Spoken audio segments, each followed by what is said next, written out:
What's up, man? Golden fish tank. Sorry, I was just wiping off a few tanks, the glasses, and still need to give me 1 second.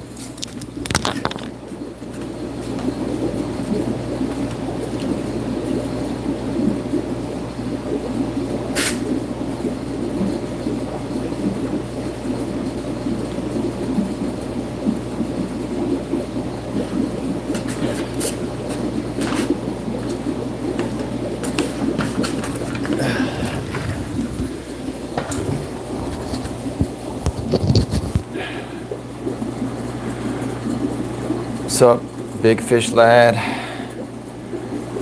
Golden's here. Oh, nice, man. The Carpenters fry are doing well. That's good to hear. Yeah, they're obviously I started on this tank here. Sorry for the glare.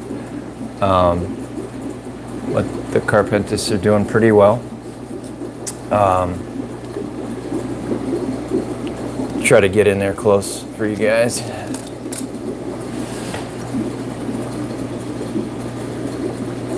That's probably my favorite male.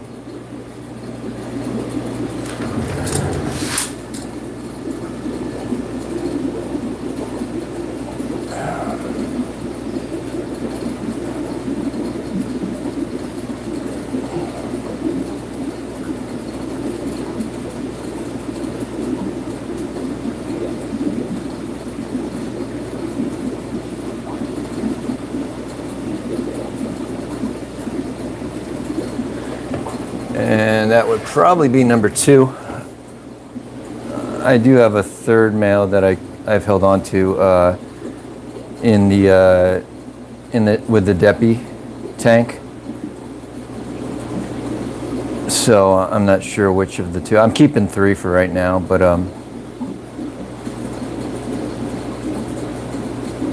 can't get a good angle here. Sorry, but.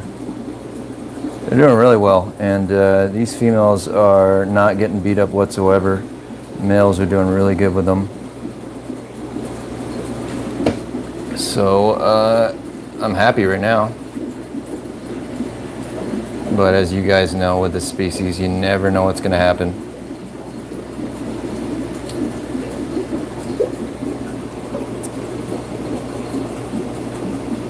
Thanks, man. Big fish lad. Golden, yeah, probably some of my favorites in here in the fish room right now. You guys have been following for a while. I've been growing these guys out since fry for a long time, and males are probably close to that 8 to 9 inch mark, I would guess. So they're doing good. Hey, John. Welcome.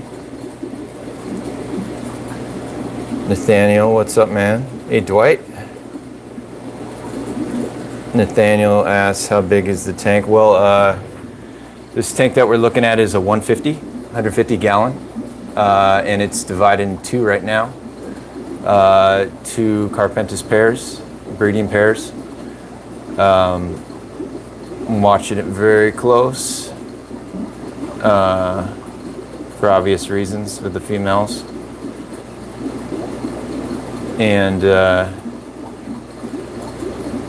you know, got 2 methods working towards my favor here to protect the females. Got the divider with the other pair on the other side, which they can focus on.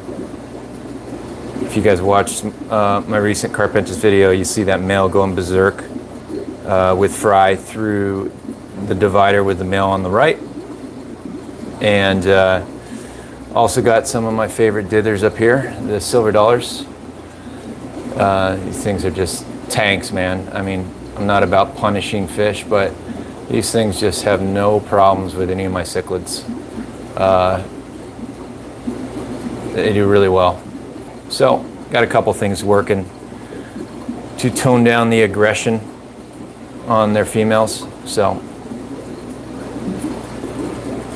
It's working good so far. What's up, Mike? MK Cichlids. Thanks, man. Appreciate it.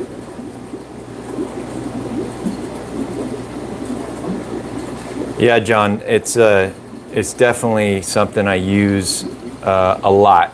If you follow my channel, I've been using it on the Festa for many years because kind of learned early on you get just absolutely destroyed females, killed females. Sometimes if you're not quick to act, sometimes you can't do anything.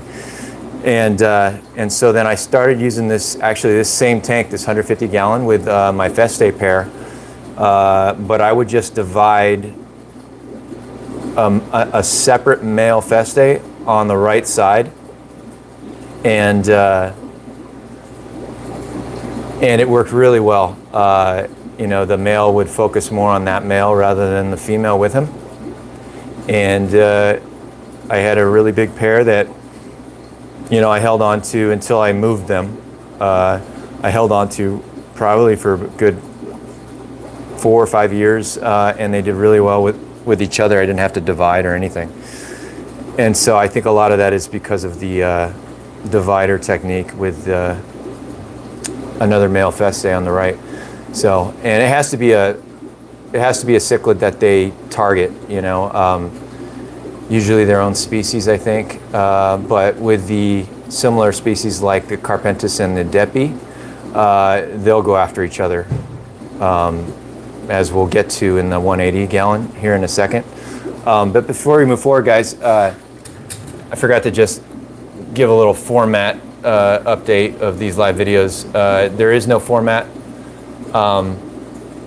Whatever you want to ask, whatever you want to see, you know, in the fish room, I'm more than happy going and showing it. You know, it maybe with a little bit of glare, but I'll do my best. Same with answering questions. I'll do my best to answer them. I don't have many answers. I'll do my best as whatever knowledge I know, but I'm just here to learn like everyone else, and the point of these live videos is just kind of it's got a group discussion, I think, you know, and everybody talking back and forth. I wish it were that we could all talk, you know, over the mic and have a real discussion rather than you guys just listen to me blabber on and then you guys have to type, right? So, but hey, this is it's what we got on YouTube right now, so figure something's better than nothing.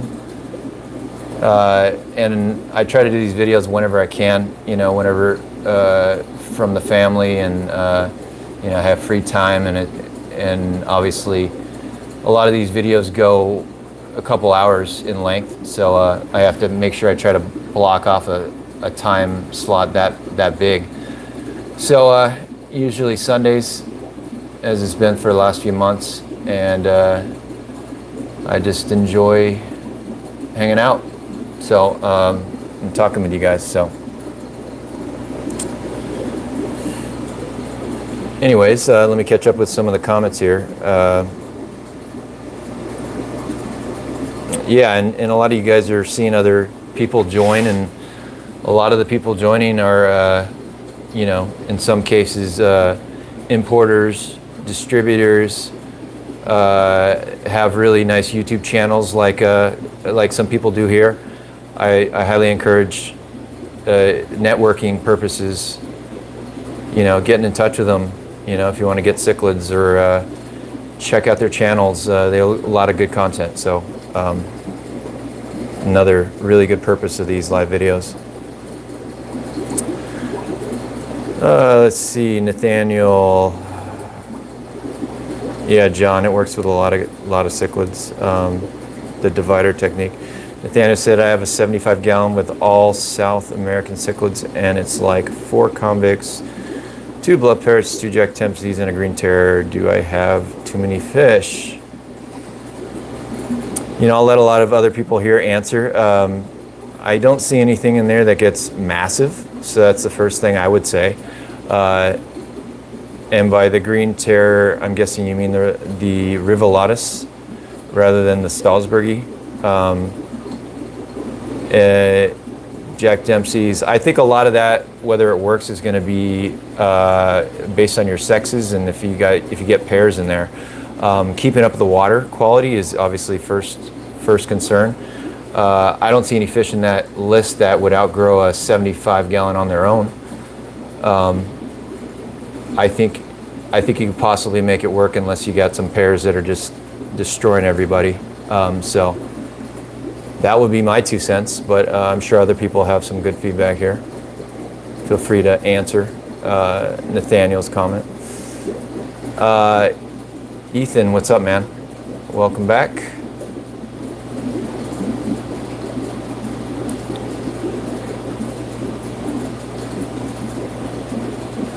Let me know if you guys want a tank switch, and I'll try to set this tripod up on the other tank instead.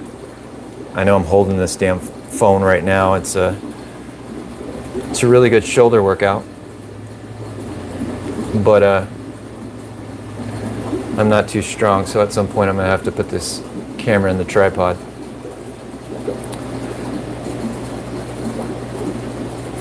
John said, I'd like to see some bigger baby fish. So you want to see some of the fry grow outs, John, I'm guessing? You know, I have lots of tanks with fry right now that are growing out from really small sizes to bigger sizes. So let's see. You know, something new I started doing. I haven't done an update on it yet. I'm kind of waiting until these get about a month older. But we'll go to that tank right now since it's live video. We go over everything here. So these guys, I devoted a 75 gallon to the Islanums.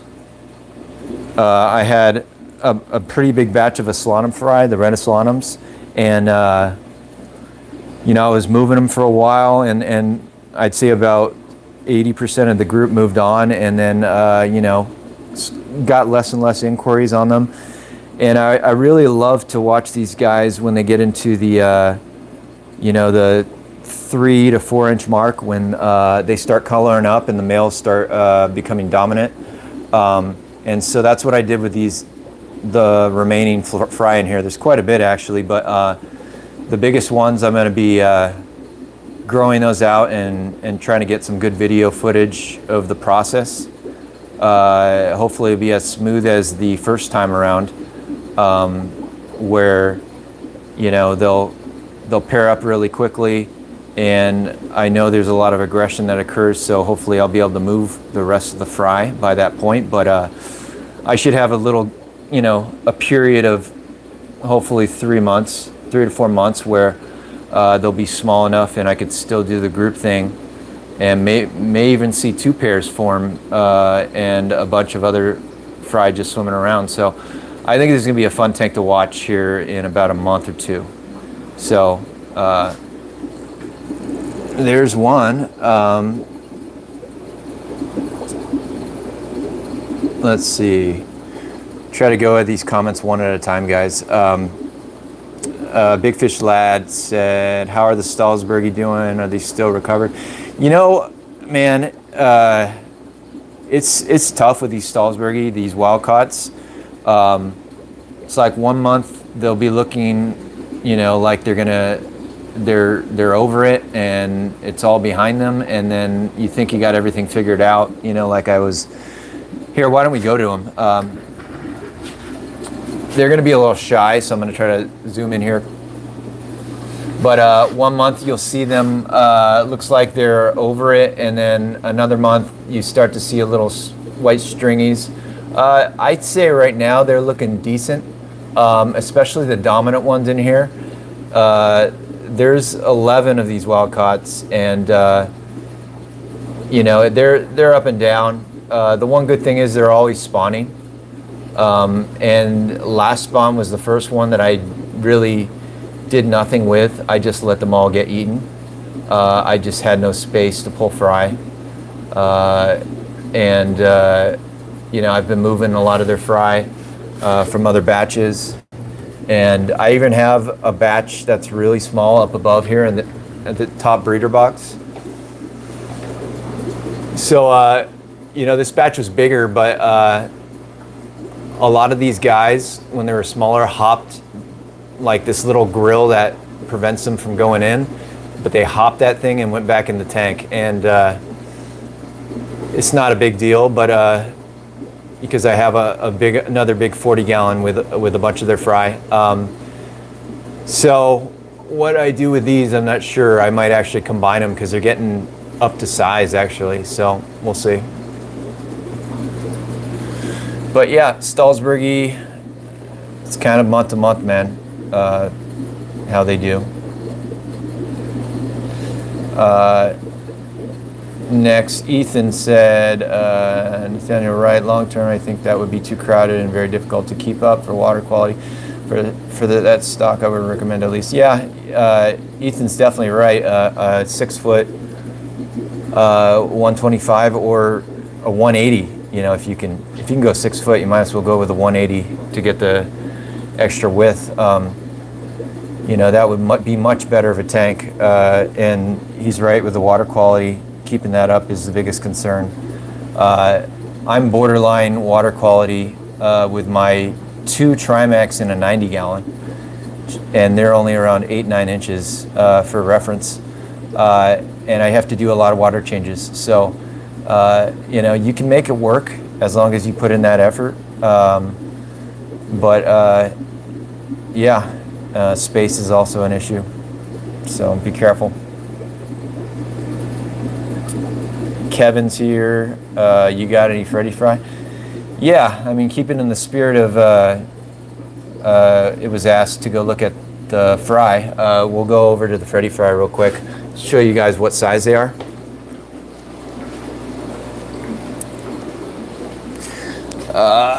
And sorry I didn't clean off the glass for this, but here's the Freddy fry. That's the size they are right now. I'd say about 1/2 inch.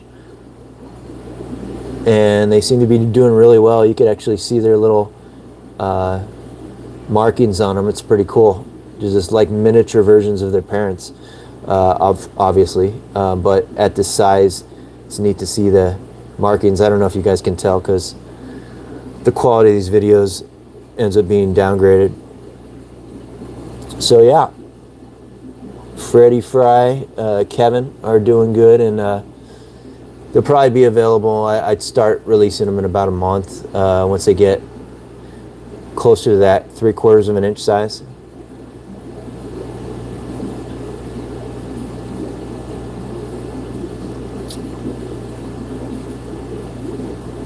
Just reading a bunch of the comments here, guys.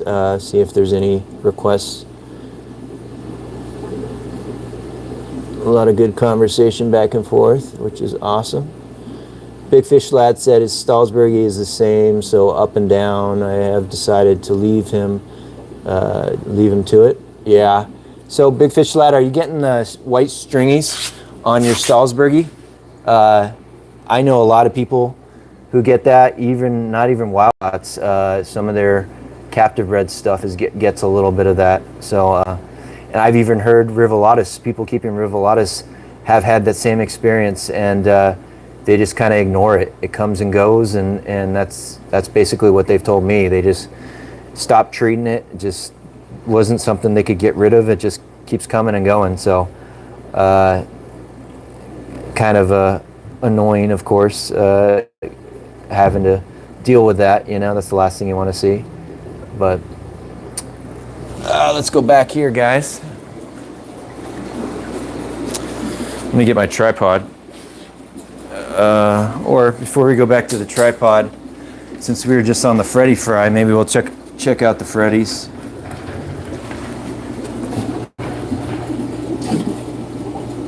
This male is not your friend.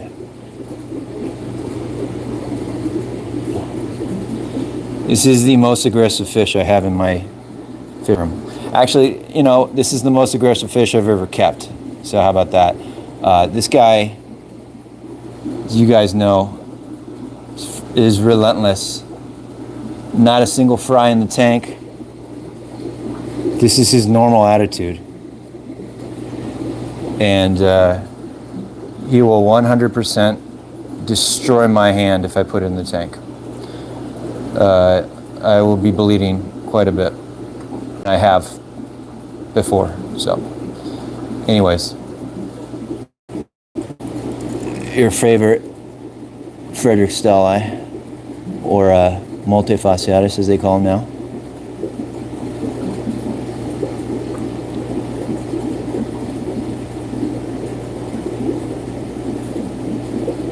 Yeah, oh, well, Dwight, there you go. I just saw your comment, but we were looking at the Freddy's. I guess that could still be their nickname, right?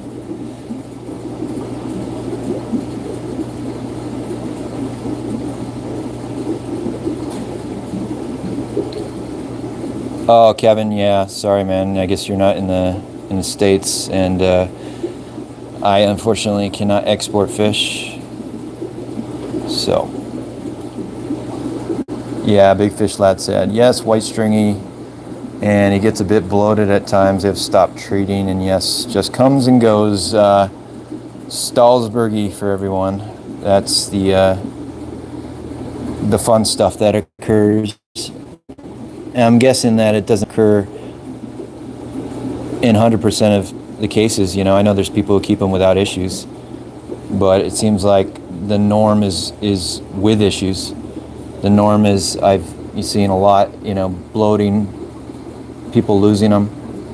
So Stahlsbergy can get tricky, I guess, but some people have, what would you say, the skills or the perfect water parameters that they don't have issues there. You know, a lot of the Stahlsbergy fry that I've shipped out from my pair, they're doing really good. I've seen a lot of them. They're growing fast, really big eaters, no white stringy poops. So I'm not really sure, man. Maybe they come down with that issue later. Hopefully not.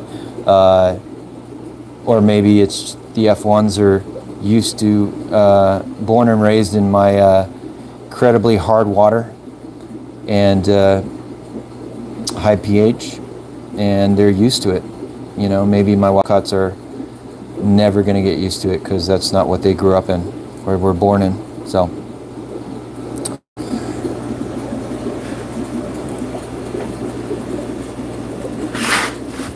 let's catch up on some comments here and see what we're going to go set up on. Hey Bruce Croft. Yeah, man, those Freddy fry, the next batch, like I said, probably in about a month or two, start moving some of those. So, you know, send me a private message on Instagram or my Facebook page,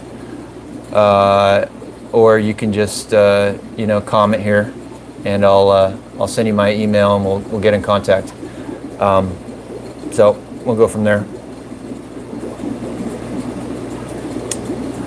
Yeah, Dwight, one mean customer, for sure. Let's see. What do we want to check out next? You guys want to see the Festa or anything? Or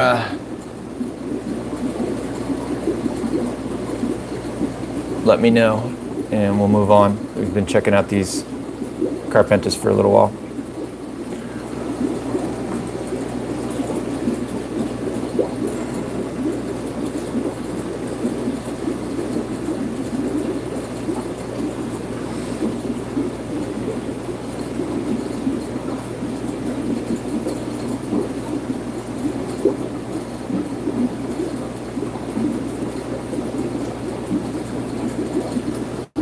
Yeah, Dwight, the Braziliensis in the pond are looking really good, and they have a batch of fry in there right now, as if you watch the update videos. So I'm pretty thrilled about that. The Braziliensis outside. Well, why don't we just go on to the Braziliensis right now? So these are the ones inside, obviously, and You know, I think that's my favorite male.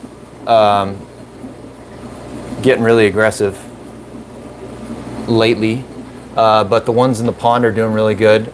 And last I pulled that male in the pond, he was looking pretty nice. Started to get a little nuchal hump,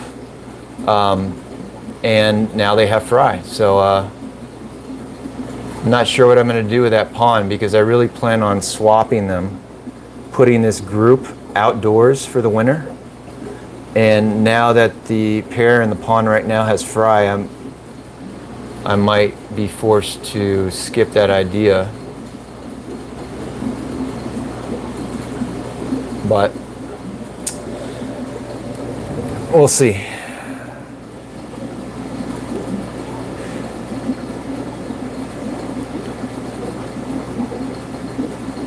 Thanks, Ethan. Yeah, I think right now, because it's about 2 or 3 p.m., the sun might be a little too high in the pond to see anything. It'll just see a ton of glare off the surface. Later in the day, when the sun's passed, I can really see better from the top view of the pond. So it might not be good for viewing right now to go check out the ponds. But I did that little GoPro video, underwater video, I think this past week, and you can go check out how they look underwater. Actually, it was just the female guarding her fry, but I thought it was pretty cool to try that, you know, with the GoPro. So, who said, I think someone wanted to see the Festa. Yeah, Big Fish Lad. Festa time. Let's see. All right. So, this male is eating a little bit bigger, a little bit more. Definitely starting to put some size on him. He's getting bigger, and he may become one of my favorites, especially since that big male to the right, who had, you know, bars and profile, was my favorite. He's got that thing on his eye. He may be blind, I'm not sure. You know, it's just one minor thing. I wouldn't get rid of him because of it, but if we're being picky, then that might sway my decision here. But yeah, they're doing good. This female up here still guards her fry, and it's a different batch of fry right now.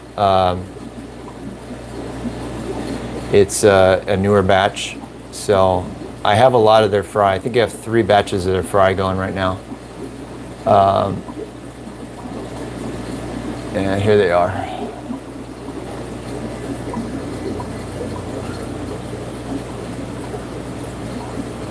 Female.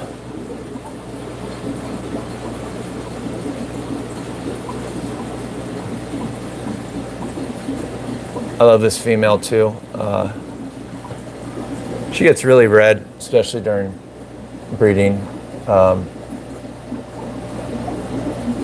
timing.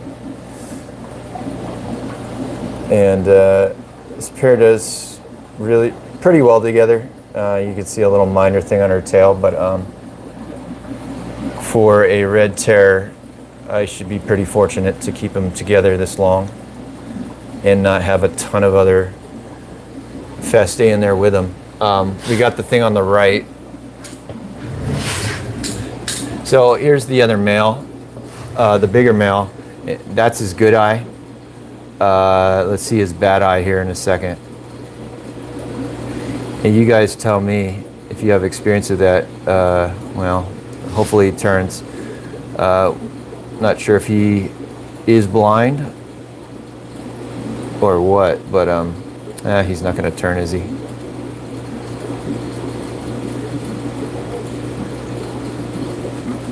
He's a beautiful fish. I really love his profile growing, and I'm going to definitely be growing out some of his fry. I have a batch of them that are, you know, I'm moving them, but I'm definitely going to be growing out some of the bigger ones, and I'm excited about that. Their F1s, I think, are going to be hopefully much nicer than the parents. Hopefully be bigger eaters, you know, from smaller sizes, and they might even grow faster than these parents. I've had these guys for a good amount of time. Festa in general don't grow super fast, but let's go back.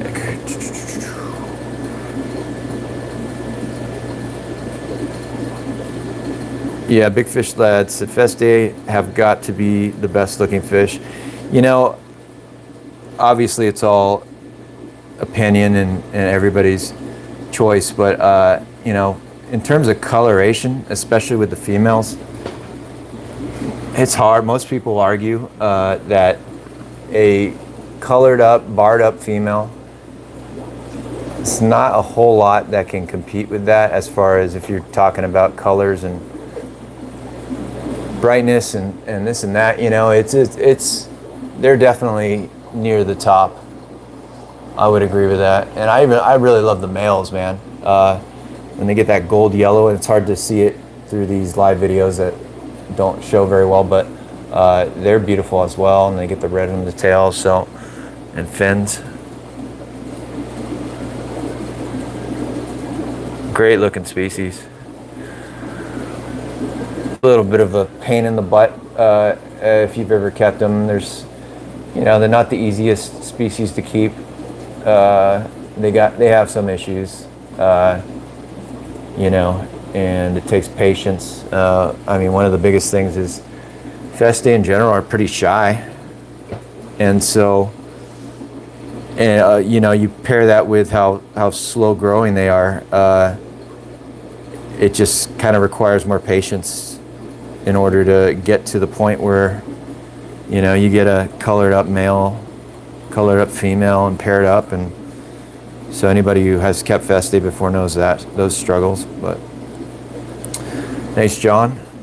My favorite fish in my collection. Yeah, I'd have to say Festa are definitely my favorite species keeping here.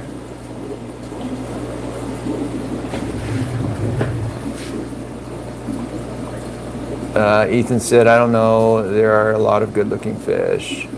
Yeah, I mean, I'm not saying there aren't, and everybody's got, you know, even myself, you know, I'm always getting hung up on different species, on what I think look nicer. And I mean, how can you argue a Carpenters, which is incredibly blue, versus a, you know, Festa, female Festa, which is red? You know, I mean, it's not something you can really argue one's better than the other. But you know, there's a lot of beautiful cichlids out there, and Festa are definitely one of them.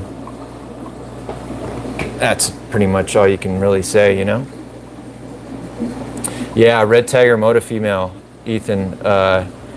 Those are amazing as well, especially if you get a really nice one that gets a lot of reds. You know, I used to keep those a while. You know, actually, first time in a long time I haven't kept red tiger modas. But a lot of the females from, you know, my breeders and fry, they got really red. I used to love that species. And then eventually I lost my big male, and that was a bummer. He was pretty big too. I think it was right around 12 inches. Great species to keep. But then again, another one of those shy, skittish species, kind of like the Festa, where you know, you got to have a little patience with that, because it's not going to be just, oh, they come out and begging for food all the time. You know, occasionally you can get one like that, but I never had a red tiger moda that has acted like my Freddies. So parachromis wise, if you factor that in, the personality aspect, obviously I'm keeping Freddies right now, and I'm not keeping modas, so that has a, you know, that's part of the decision making process for me right now. But I definitely would like to keep modas again in the future.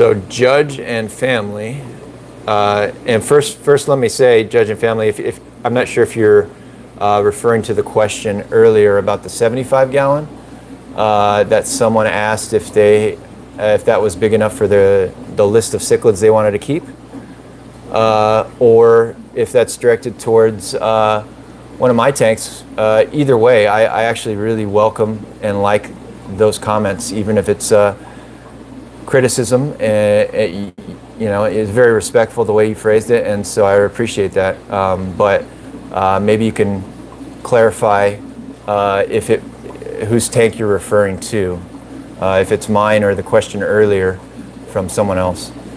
That would be my only request.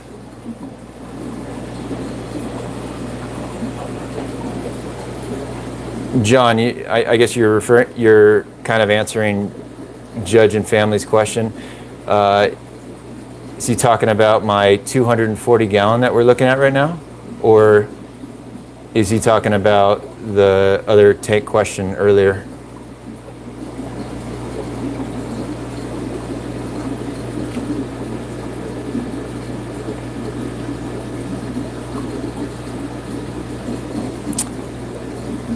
Oh, okay. Yeah. I mean, you can argue that. I mean, it's, you know, the tank size thing I think is a really interesting topic, because there is no, in my opinion, there is no right or wrong answer. There is only a better answer and a worse answer, right? And that boils down to a bigger tank is better regardless. So, you know, if I had this pair of Festa, which right now I think the female's about 6-7 inches, the male's about 8 to 9, I could have them in a 75 gallon, which is 4 foot by 18 inches. And is that the right size tank for them? You know, you can't really answer that. Is there a better tank size for them? And yes, of course, it's anything bigger. So let's say you upgrade to a 6 foot 125 gallon. Ask yourself the same exact question. Is that the right tank size for them? It could be. But is there a better tank size? Yes, of course. That's a bigger tank. So get to a 240 gallon, an 8 foot. And you could just keep asking that same question over and over, and you can never say for sure that one tank size is the tank size you need for any species, period. You can only say that a bigger tank would be better, period.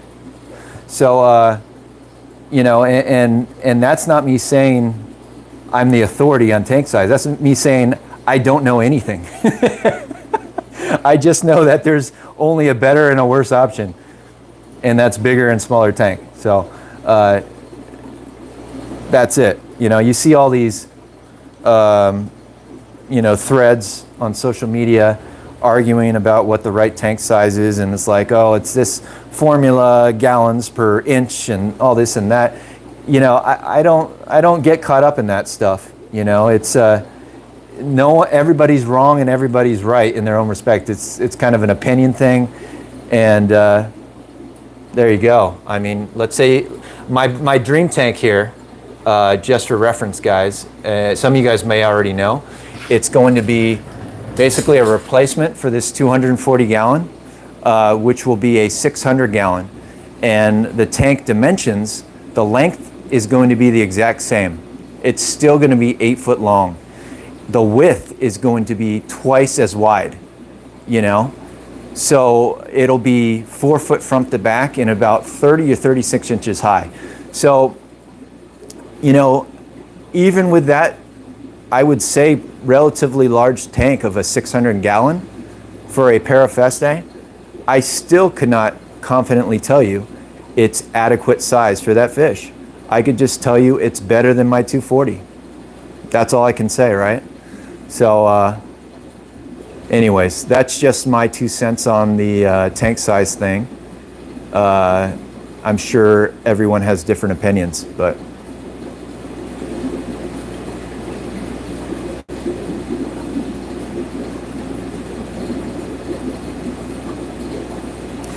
Yeah, Judge and family, thank you very much. I definitely, the Festa are some of my favorites. I've kept them for a long time, and I keep the most of that species in my fish room.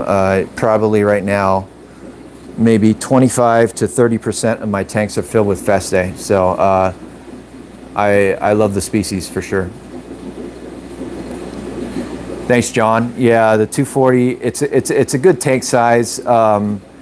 You know, me personally, I used to keep umbies, and you know, I've kept an umbie in a you know, a 240, a 180, and for me personally, just for me, it doesn't mean you can't. For me, a 24-inch wide tank for an umbie, it gets really restrictive, you know, because the umbie that I had got to about 18 inches after only being about 2 years old, and so those obviously get over 20 inches, and in a 24-inch tank, for me, it's just not, I'm not comfortable with that. I was, you know, other reasons, I was just worried that the damn fish was so big and powerful. He was breaking intake tubes, breaking heaters. I've even heard of big umbies busting the seals of glass tanks, and you know, breaking lids, hitting the top. I mean, they're just massive fish. So if I'm going to do an umbie again, I think I'm definitely going to want to have a wider tank front to back. That would be kind of the most restrictive part of this 240 is the width, you know. 8 feet is great, but 24-inch wide, I'd much rather have 30 inches or 36 inches. And if I were to get that 600-gallon tank, man, it's going to be 4 feet front to back. It's going to be perfect, you know, for a pair. So, yeah, 240s are good. But, hey, again, we can always get bigger tanks, right? So, hey, Bruce, what's up, man? Bruce said he has 7 red tiger motas, Jag Dovi hybrids. I can't wait until they get bigger. Yeah, man, the Parachromis stuff, and you know, I haven't really gotten into the hybrid stuff, but a lot of guys doing that with the Parachromis crosses. Maybe not a lot, but I have seen some guys on Facebook and stuff doing that. Get pretty into it. Yeah, Ethan, umbies are massive fish. Most need a far bigger than I've always seen them in tank. Yeah, I mean, you know, and then there's always people who keep, you know, fish in smaller tanks than you. I would say, you know, the majority of hobbyists probably keep in smaller tanks than, you know, than I would say for myself. You know, that's all I can speak on behalf. You know, I distribute a lot of fish. I will always try to give some advice, you know, if they tell me they're going to put these in this tank, and, you know, help them optimize their success or whatever, you know, from what I think. But a lot of people keep their fish in much smaller tanks, you know, but what can you do? What should we go see, guys? My shoulder is getting tired here. I'm going to put this in the tripod somewhere. You guys want to check out the Trimecs?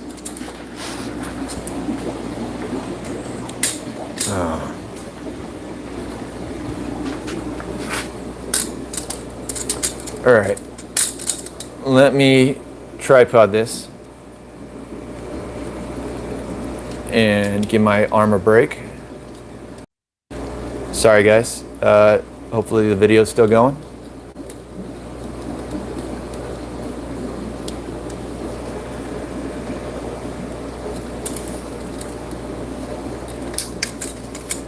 I accidentally pressed the off button on my phone. Can you guys still there?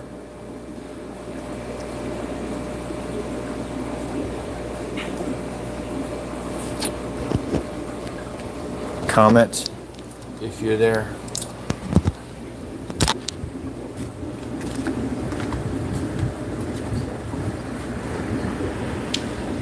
me get a good old bucket seat here. All right. So, Trimec, guys. Who's keeping Trimec here, first of all? Who's got Trimec? Raise your hand or speak up.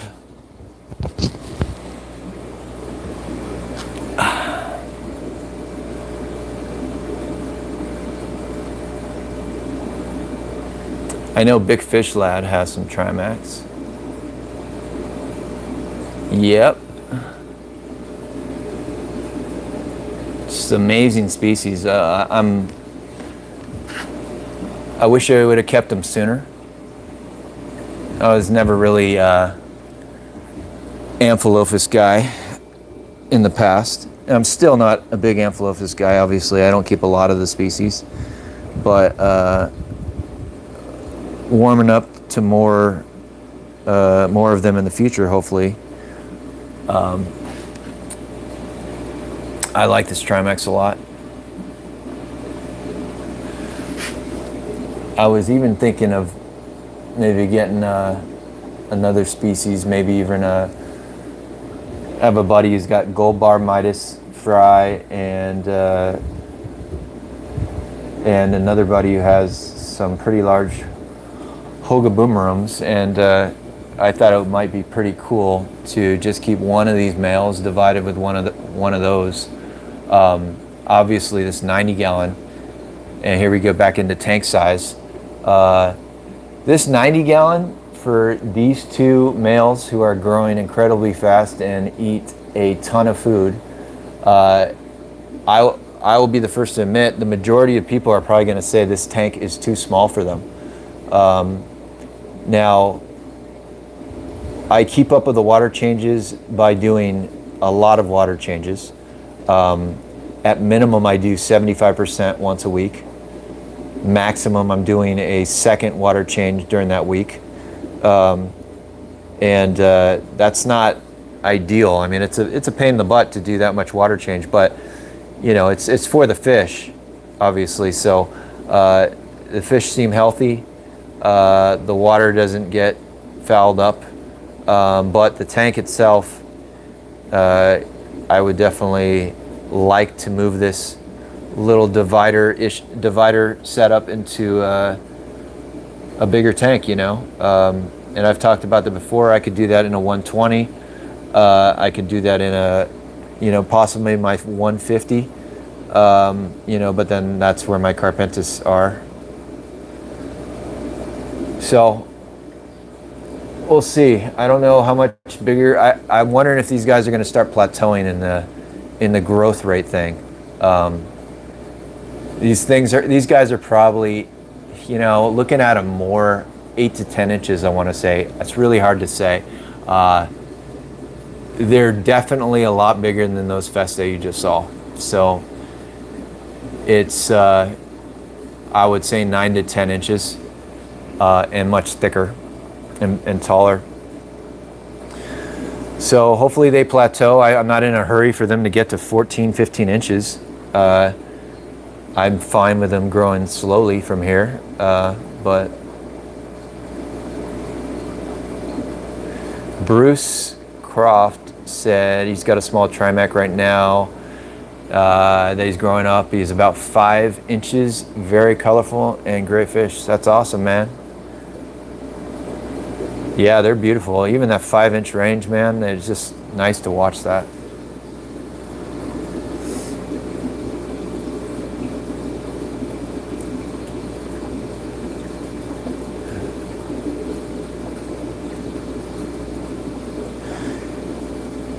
Big Fish Lad, have you, I know you were going to try to wait till your female got some more size before you introduced her. What's your plans there? You know, I was wondering about that because it's hard to tell sometimes in the videos exactly how big the fish are and the differences.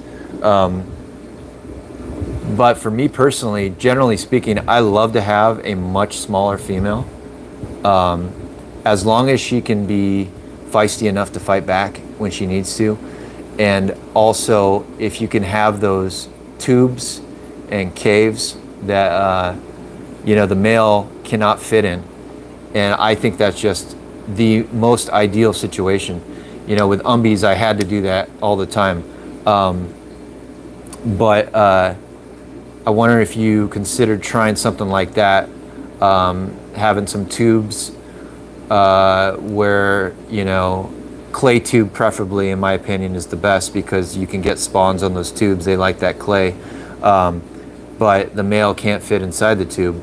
Have you considered doing something like that? Might help you out with your introduction.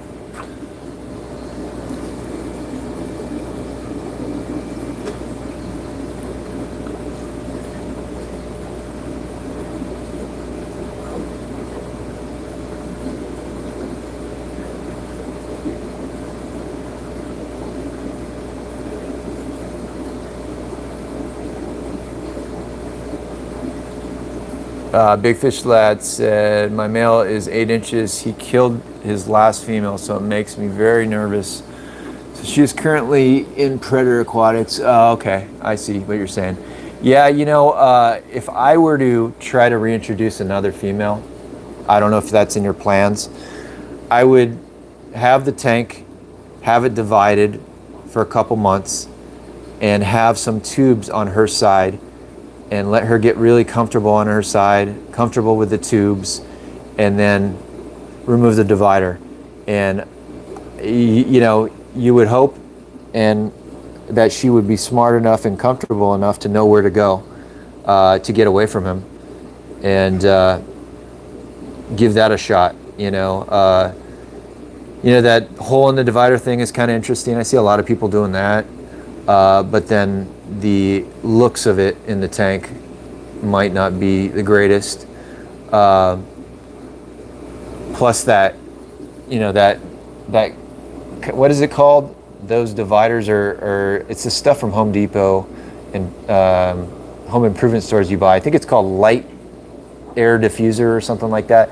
That stuff in some cases can shred the lips of your fish if they're going at it through the divider. I don't know if anybody's noticed that. It can happen. It's basically not really good with umbies and Festa, because they can get duck lip. So they destroy their lips on the divider, and then they get an infection and they get duck lip. And so,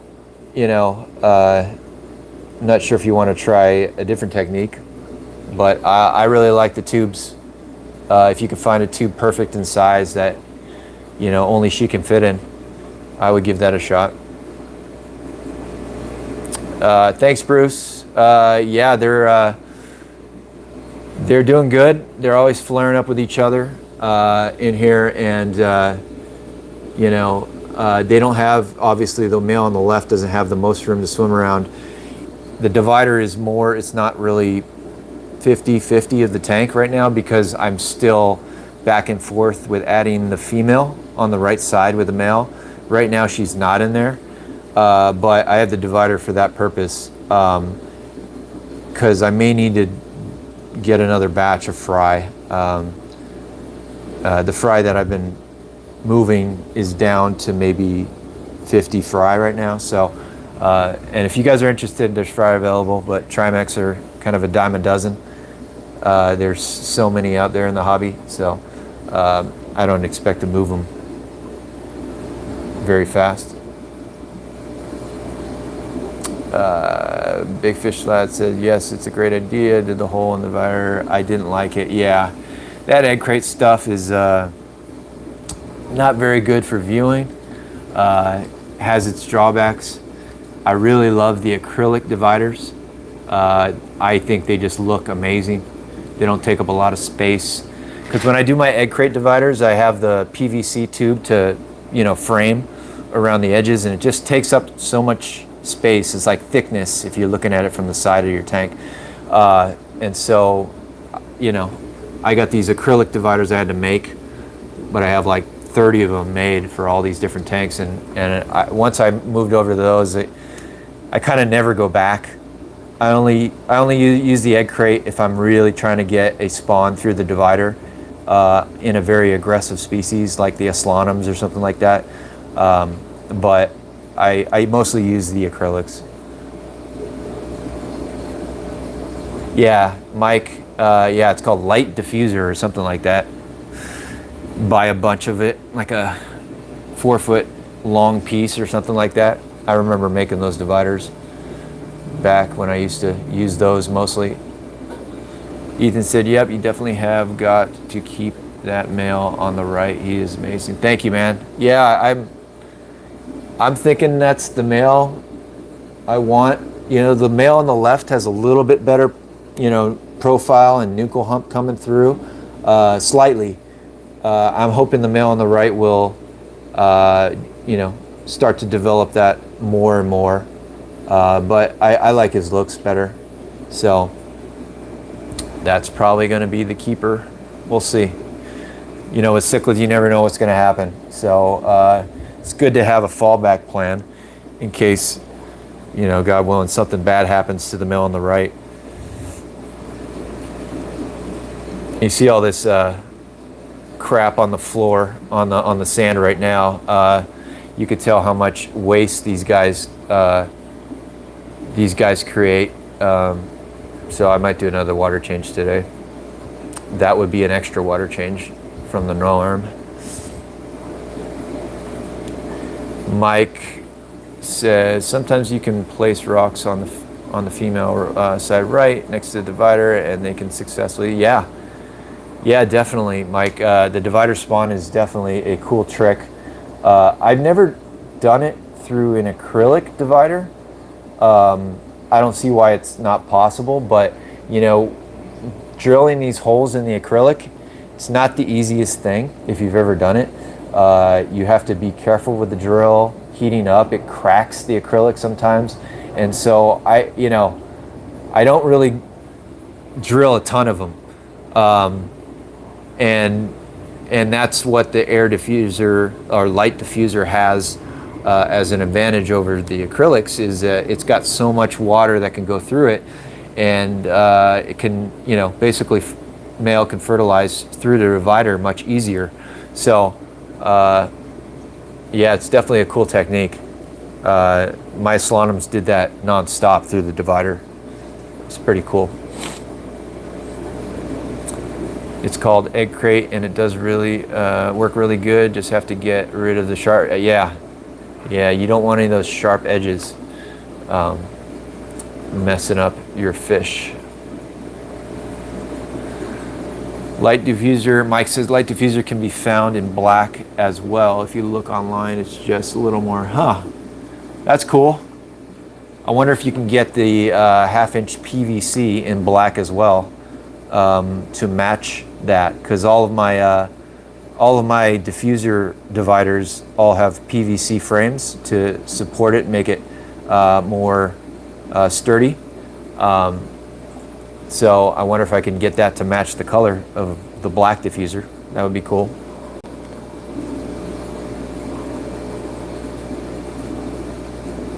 John says, I know you're not that good at being complimented, but your tanks looks, oh, thank you, man. I really appreciate it. Yeah, and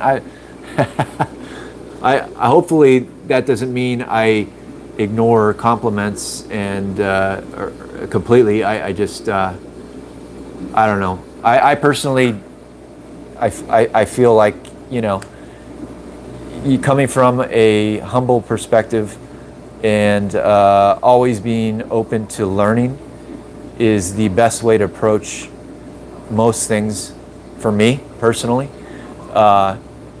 You know, it's the mission. It's kind of the point of my YouTube channel, my I guess mission statement, if you will.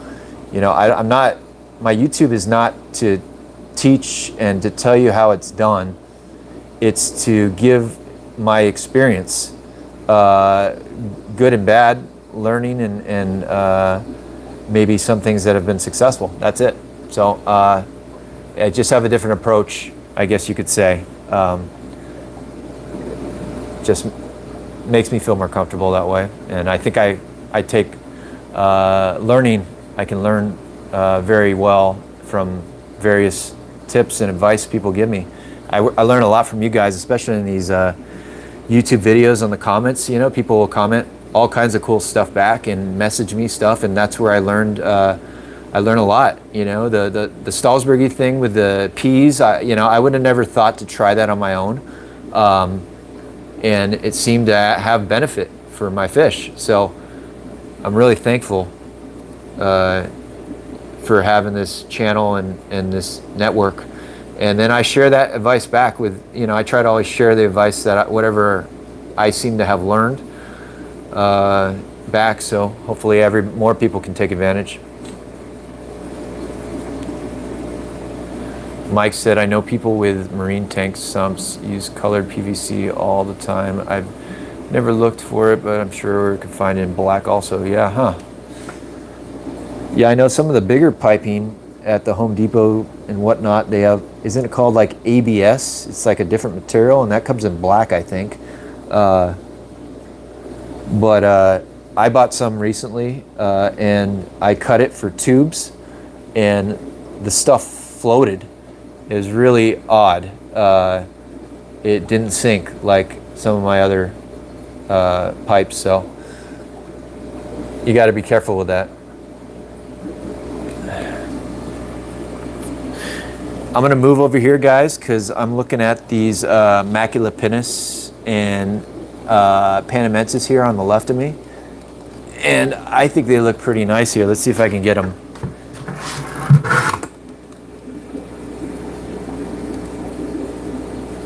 I don't know if you guys are into keeping some of the smaller cichlid species, but these Macula pinus are really growing on me. I think they're beautiful.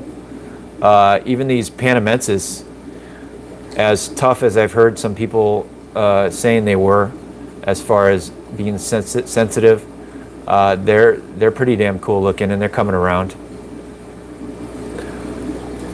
I'm gonna try to set the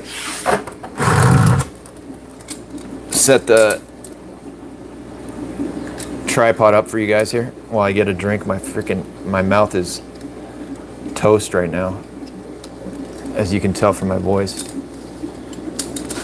How about that?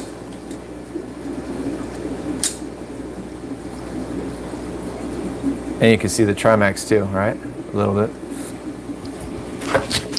1 second.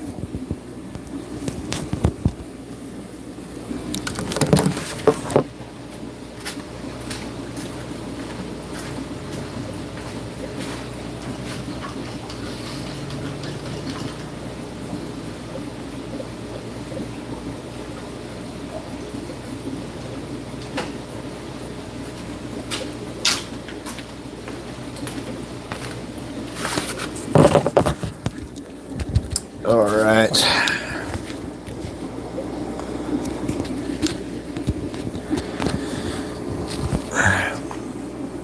Let's see.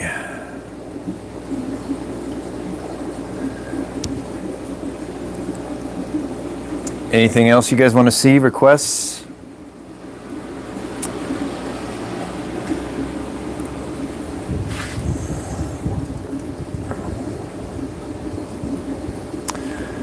There is a different way of me doing these live videos, so it's not all tied to my phone here. I wish there was like a camera separate than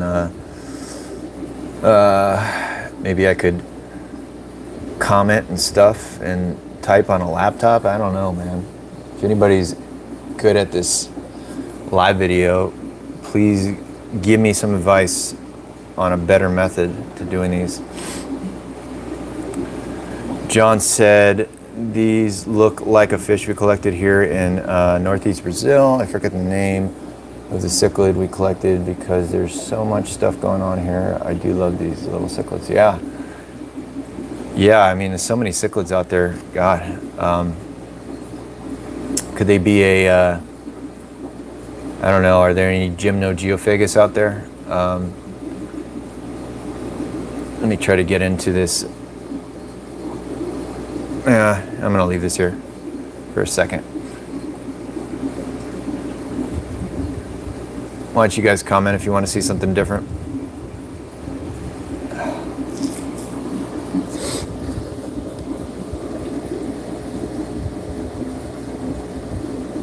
Or we could go look at, could look at the Depuy tank.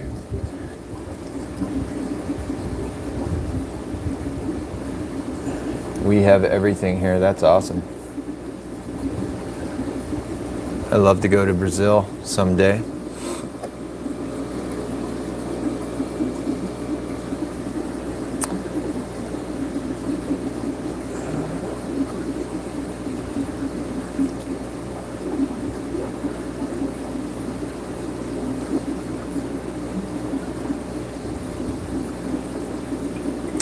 All right, well, let's move on to a, how about the 180, guys, with the Depuy. I'm going to see if we can get a good angle without the glare.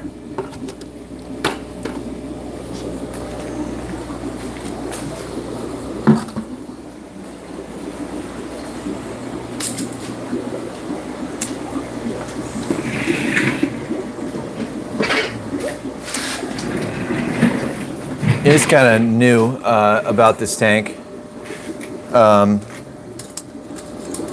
that's not that good. I have this Alfari in here with all these guys. Now, I was kind of just testing to see how it would do, plus this Alfari here was just incredibly aggressive in the with the rest of them, and so I said, you know what, I'm just going to take this dominant Alfari and throw him, I believe it's a male, throw him in the Carpenters colony, see how they deal with these other aggressive cichlids, and does really well. Very greedy eater, as you can see, holding his own, no problem. Alfari are pretty cool, man, but I don't know if I'm going to justify a tank specifically to just them. I'll probably move the remaining group into here along with the Synspalum. I think I just want to do something different with that 120 gallon, so maybe with Festa grots or something, we'll see. Ethan said, yeah, I'm growing out some Honduran red points, convicts, different shapes, sizes, color morks, a mixed bag. That's pretty cool. Yeah, I've kept Honduran red points at one point. Really beautiful species. Here, let's go over here. All right, so you guys see the Depuy over here, right? This, oh man, I'm gonna take it off of the thing for a second. This female Depuy, she is aggressive. Look at this thing. She will not back down, and she's obviously still in breeding dress, and her fry, she has no fry left in the tank, but you could see her fry up here, the ones that I pulled. So she's obviously guarding those fry, and she is fierce. In addition, she is, I think absolutely beautiful, this species. I highly recommend Depuy if you guys are interested. It's something you don't see a ton out there. And the male is more grayish right now. That breeding dress kind of in and out period, you know, it kind of gives him a different coloration. I should do a lighted video. Maybe he'll show off his blues a little bit better, but this female is definitely in the territorial, aggressive, super aggressive mode.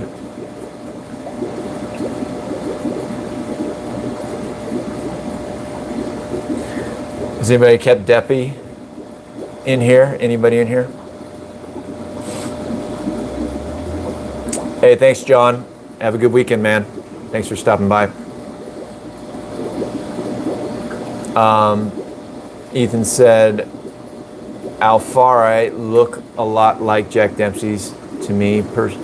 Perhaps they are closely related genetically, but who knows? Yeah, it's more. I mean, they're in the Cribroheros genus, and same with Robertsoni. I actually have some Altafrons, which are also Cribroheros, and so they're definitely they're pretty when you get them to color up, that nice yellow, and I think they get some reds on their belly and some blue, blue spangles. They're beautiful. I just may not do an Alfari only tank, but I'm definitely liking these Depuy or Depuy. She does not like the camera, guys.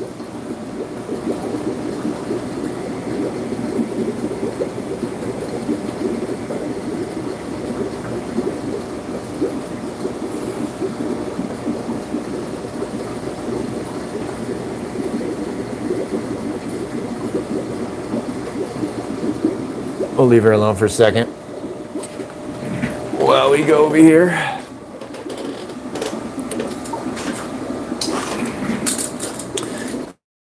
And so there's still some remaining Carpenters in this tank, obviously. We got that one big male. And I believe 3 females, much smaller than the males. Now you can see the huge difference in size. Also have Firemouth, who's doing really good in here. The Alfari's doing great. There's a female Trimec in here that just is really funny to watch her. I think the second I move those fry somewhere else, and the female Depuy gets out of breeding dress, you'll see some fireworks happen. And that will be between the female Trimec trying to court the male Depuy. It's really funny to watch.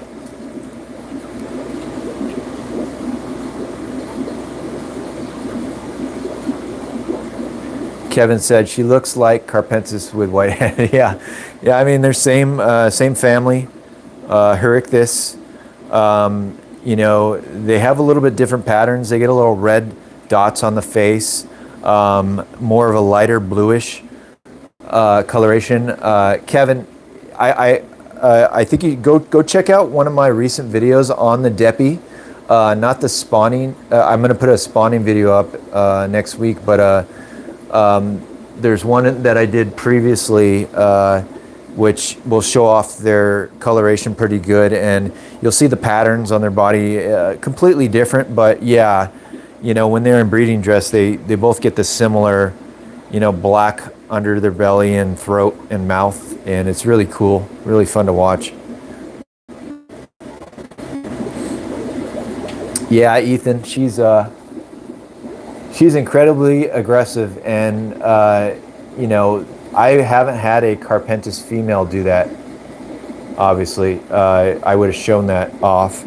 But she's on a different level, and I think the species too is a little bit more aggressive than the Carpenters, a little bit to maybe quite a lot more, and they own half of the tank. Half of this 180 gallon is all theirs. So great species so far since I've kept them. I really like them. I urge anybody, if you got some tank space and need a new species to try, give them a shot. Or I should have some of these fry available in hopefully a month and a half to 2 months. We'll see if everything goes well. Oh wow! So Mike says he has Macula, if I'm pronouncing that correctly, which are incredibly sensitive, what I've heard.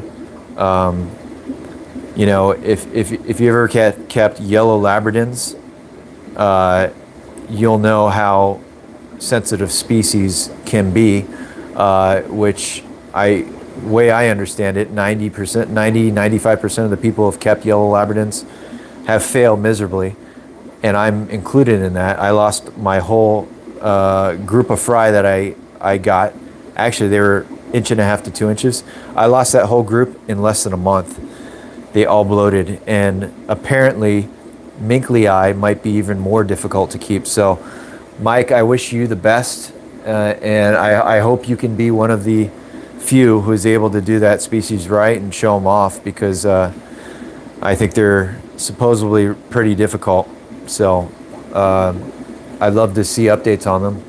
Hopefully, I don't know if you have fry or if you have adults, but yeah. Later, Kevin. Thanks for stopping by, man.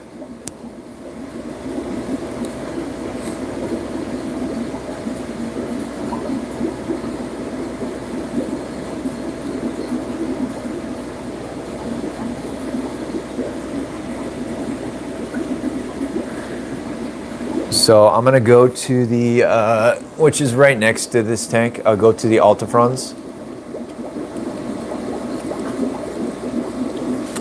See if we can get in here close without spooking them. Here is another Cribrohirus.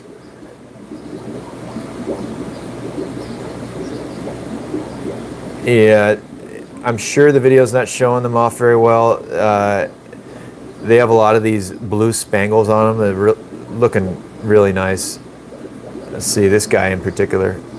I'm sure this video is not showing them, doing them justice, but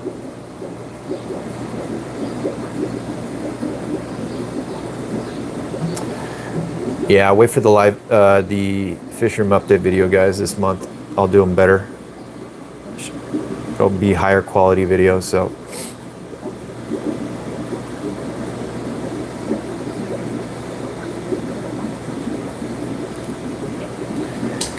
Let's go back here. So Mike said he's had the Macula, I'm guessing, about a year, and he hasn't found them to be difficult except for their aggression levels. They just want to kill each other nonstop. They're tank bred from Imperial Tropics. Yeah, well, that's great news. If they haven't had any issues as far as sensitivity, obviously the aggressive, I mean, it may just be all of these Herictus species that are somewhat aggressive. But I wish you luck, man. Hope you can do well with them.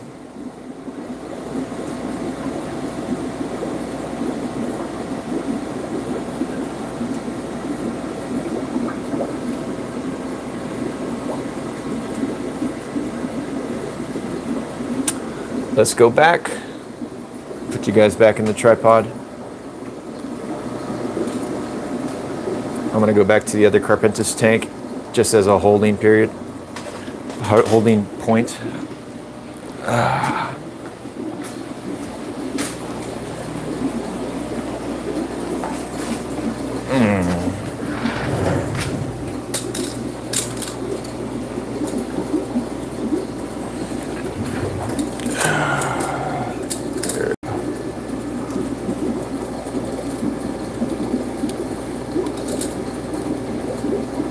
There we go.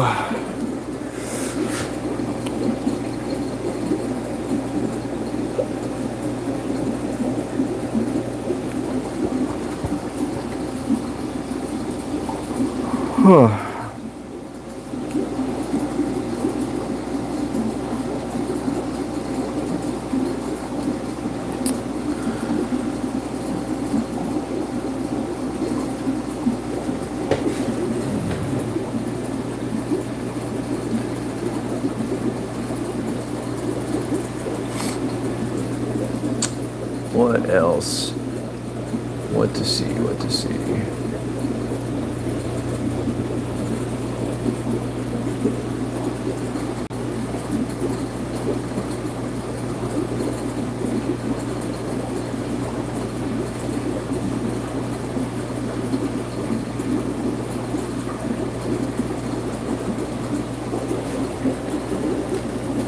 Can't really see a list here of who is still in the video, so I'll give it about 10 minutes, guys. If it picks back up, then we'll keep going. But if it slows down, then we'll probably call it another successful live video. So give me 1 second. I'm gonna get something to drink.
Hey, Rocco's Fish Room. Hey, man, welcome.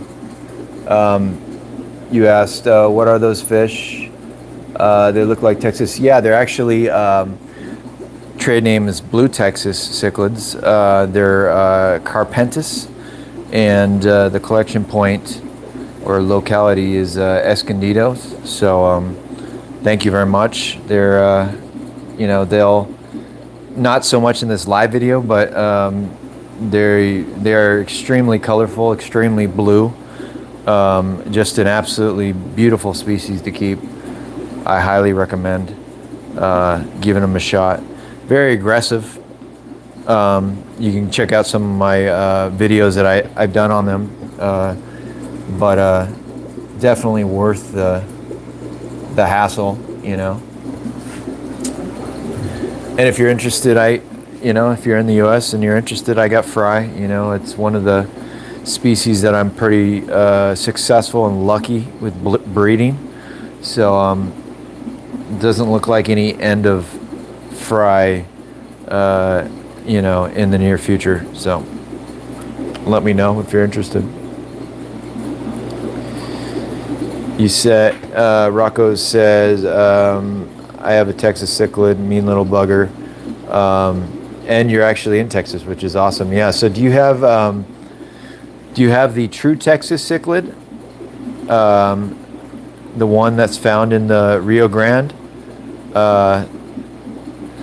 Or do you have another Texas variant?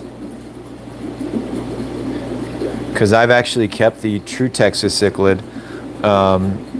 Nice. Yeah, you have the the one from the Rio Grande. Yeah, I've kept the True Texas cichlid before, and I actually kept them outdoors in my ponds mainly for I think 2 to 3 years, and they did really well. Unfortunately, the male at some point killed the female out in the pond, in the 300-gallon pond, and it's hard to stay on top of what's going on in those ponds, you know, because it's easy for fish tanks, obviously. Go check them out multiple times a day, but ponds are it's tough to see what's going on. But yeah, I love those too. So, and they're mean as well, obviously. So.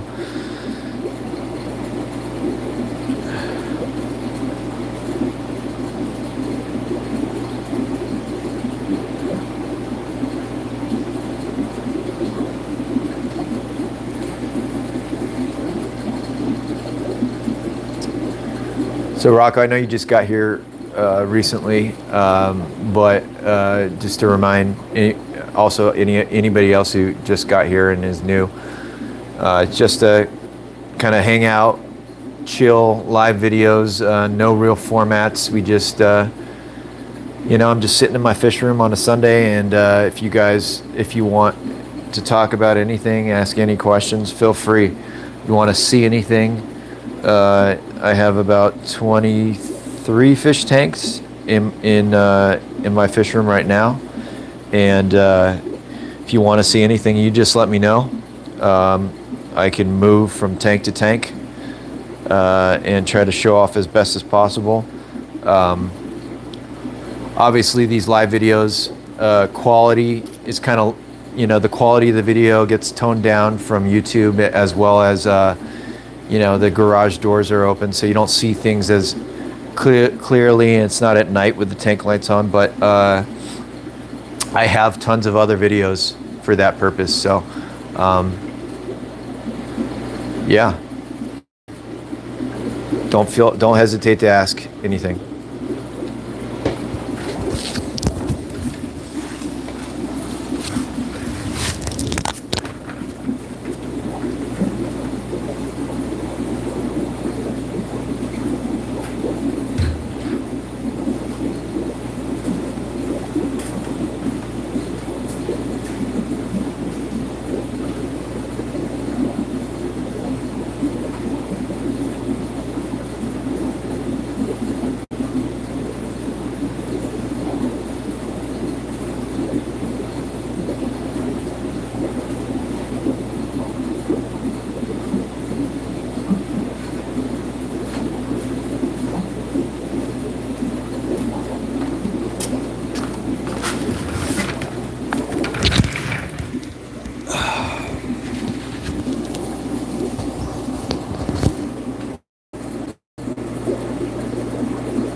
Rocco's Fish Room says, do you watch the aquatic morning show during the week? You know, I don't. I actually don't know. I don't know about it. Is that I'm assuming a YouTube channel?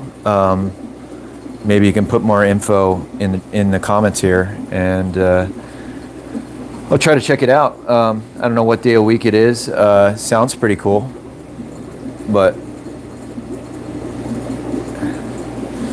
yeah, let me know.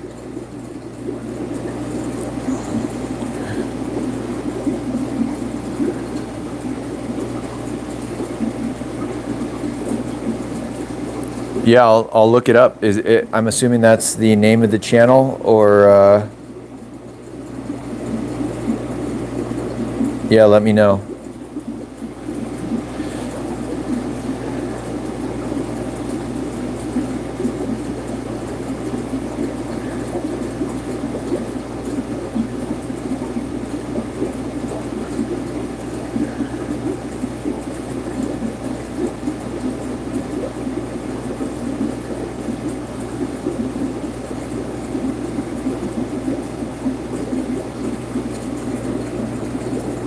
So,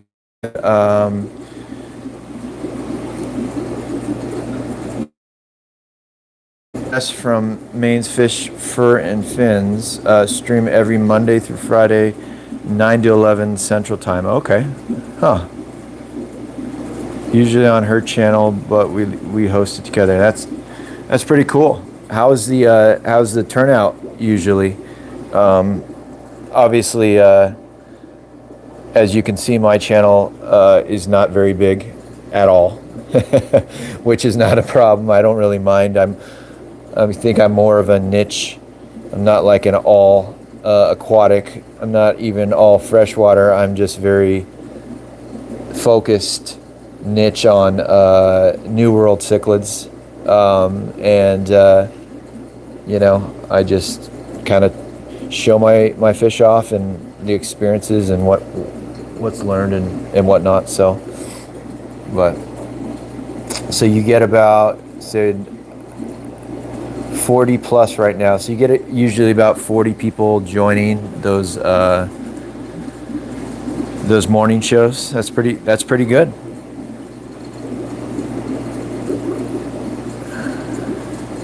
Yeah, that sounds like a good idea. I'll definitely try to stop by. I'm trying to think. 9 to 11 Central would be, what is that? 7. I'm on the West, so Pacific time. So it start at 7 a.m. and end at around 9. So I'll try to see if I'm ever able to make that.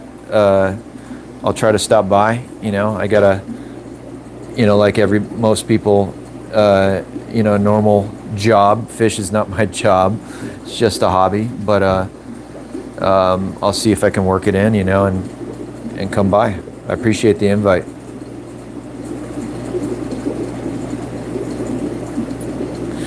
Yeah, and other people here as well.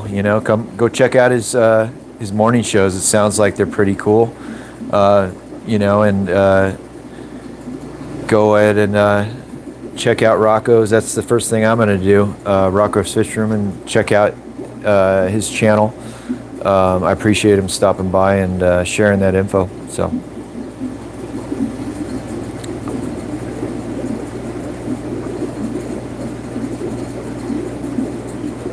Thank you, man. Yeah, I'm gonna make it my mission to check out a show and be on the other end. These live videos, I just feel like I just talk and you guys text back, but I wish I'll hit it from the other end and say what's up soon, hopefully.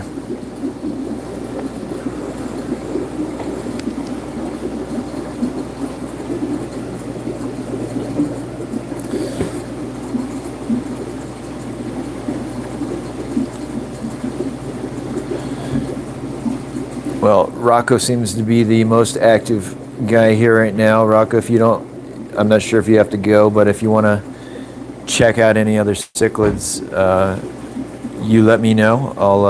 I'll move from tank to tank just for you. And also, what aquatic life are you into? I'm guessing cichlids, somewhat. Since you found me in my channel, what stuff do you keep currently?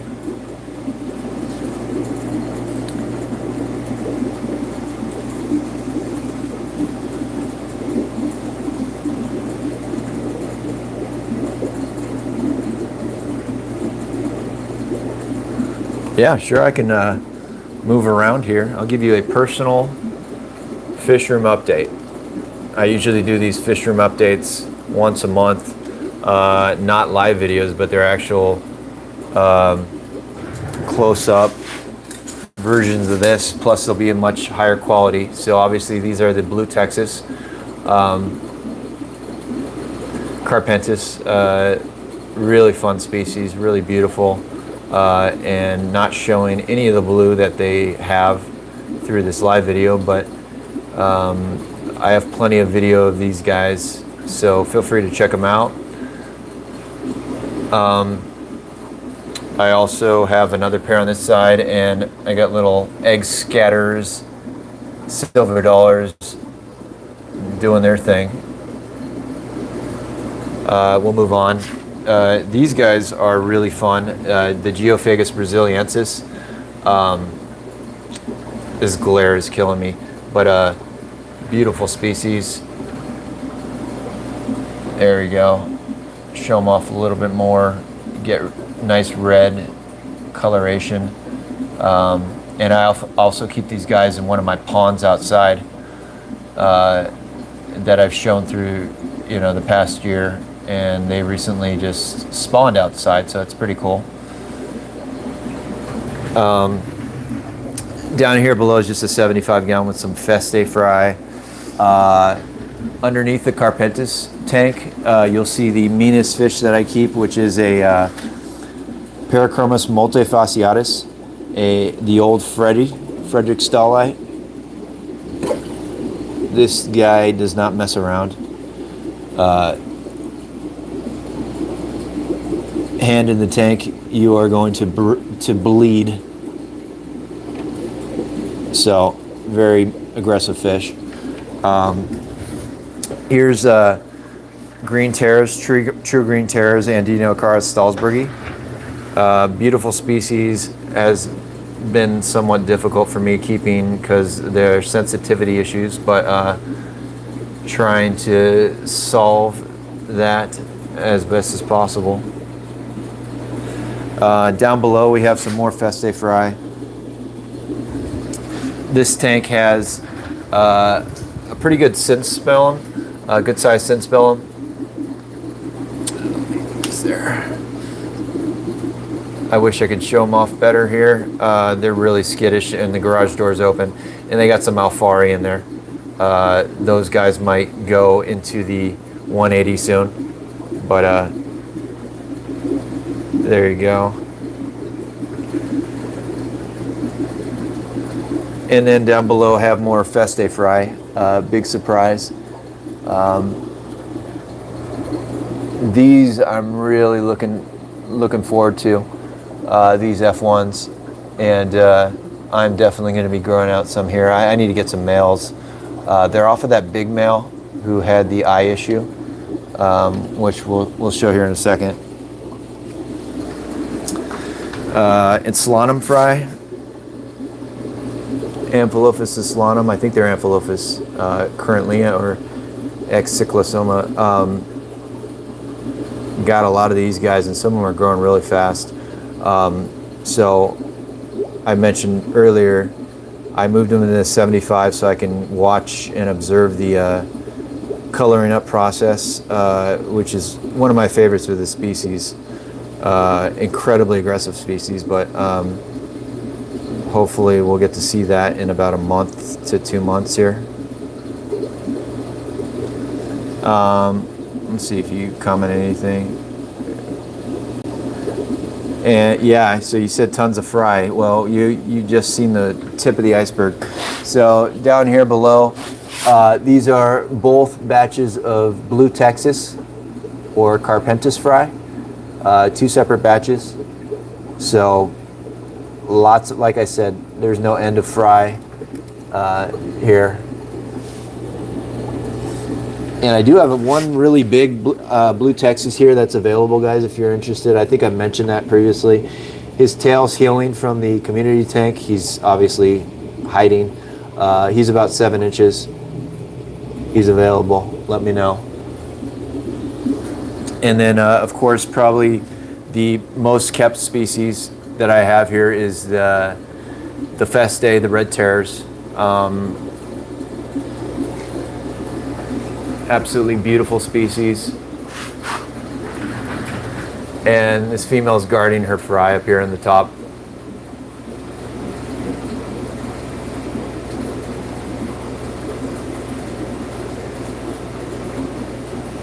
Love this male.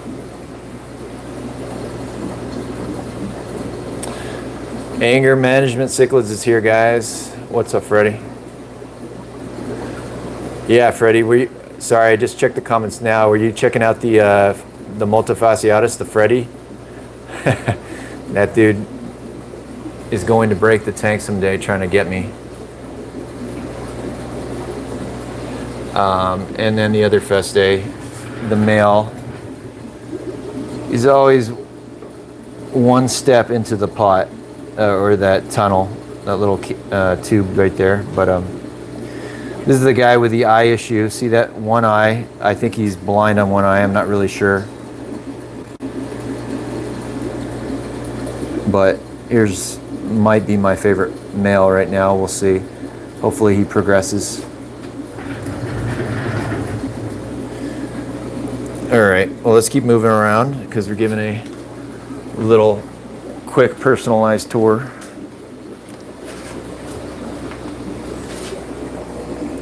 And then the Trimec, probably my keeper male, hopefully. We'll see. And male number 2.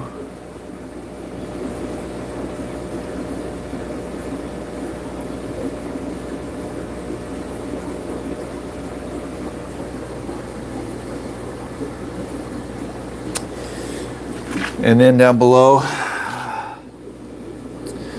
these are more Festa fry. And these guys are Trimecs.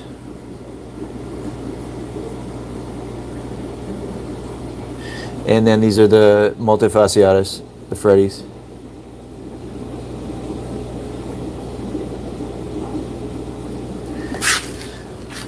And then I showed these guys earlier, the Macula pinus. Actually, also did a video on them this week, along with some Panamensis in here too. There's one of them. Not showing their colors whatsoever in this video.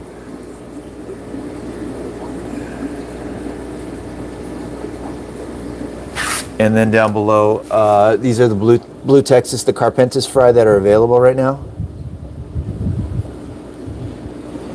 There are a few males that are like an inch plus in here. Or, I'm sorry, not males, but unknown sexes. But there's a few that it always seems to happen. Just a handful end up outgrowing the existing ones, and they just start picking each other off. Whenever I have orders for these, I always try to get the biggest ones out of here first, so that stops happening.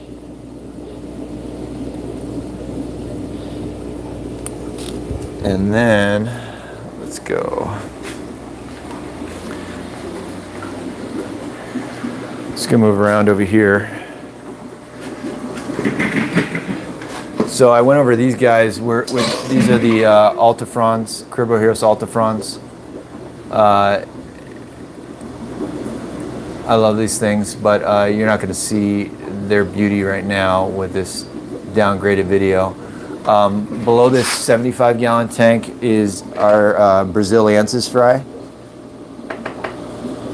and they're definitely, a lot of them are in that 1-inch range, it appears. So,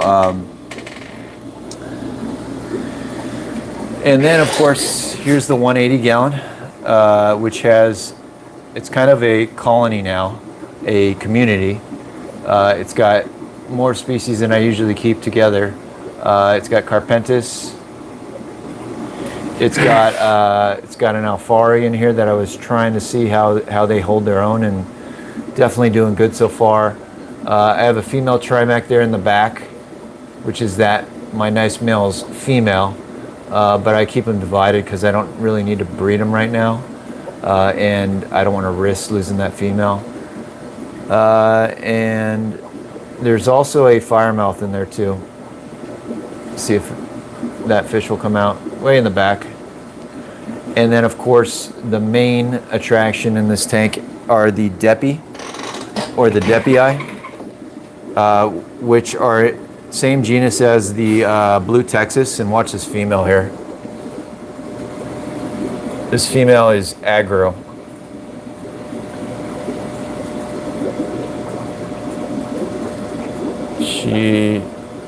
And the only reason she's doing that is because her fry are up here.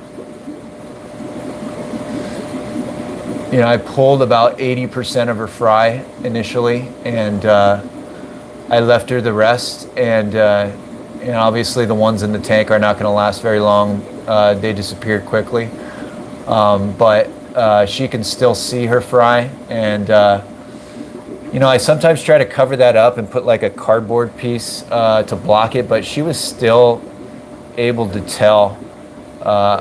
So I just removed that cardboard, and she's just going to be protective until I can move these fry somewhere else. So really cool species. Female is awesome. Look at that.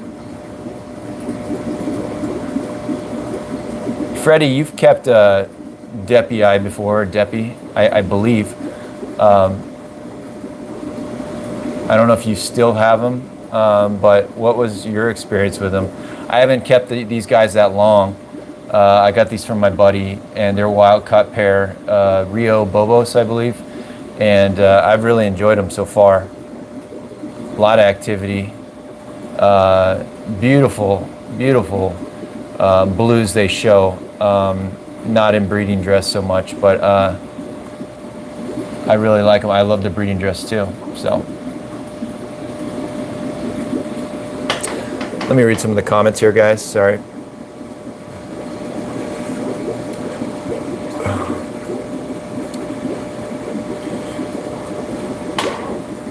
Yeah, thanks, Rocco. Yeah, I got a bunch of species that I'm enjoying right now, keeping, and got a ton more that are on the list for to try next. So, oh, you asked what the blue Texas fry are selling for. Why don't you message me, and we'll get to that. If you can find me on Instagram or Facebook, my Facebook page, that would be best. Just shoot me a message, the Cichlid Dojo. If not, if you don't have those platforms, just leave me your email or something, and I'll email you, and we'll go from there. So.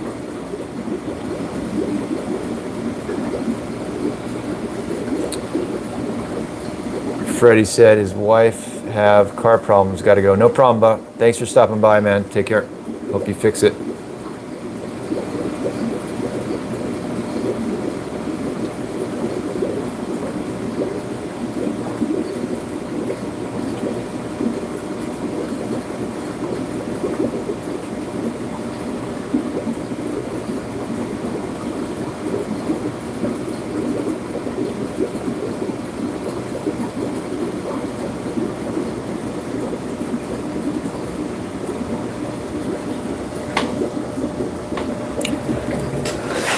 So anyways, and then I got some ponds in the backyard, but it's not the best for viewing, obviously.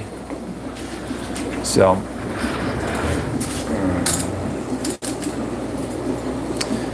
that's pretty much it, man. That's what I'm working with here. Always trying to try new species, work through the list, stuff to keep.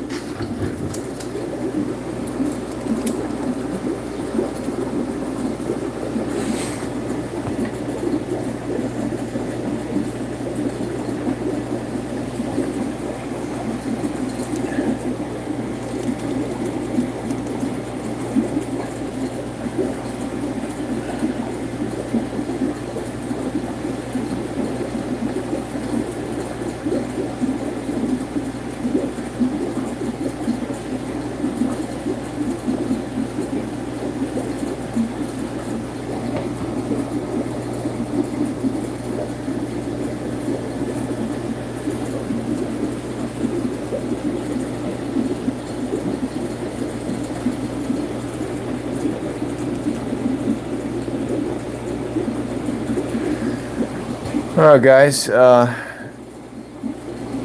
we're getting close to the 2-hour mark, so I have no problem going over. If we got some people want to, see things or ask questions, so I'll give it another 10 minutes, and if it slows down or if it stays slow, we'll call it. call it a successful live video. If not, you know, we can keep going. But we'll see how this goes here within the next 10 minutes.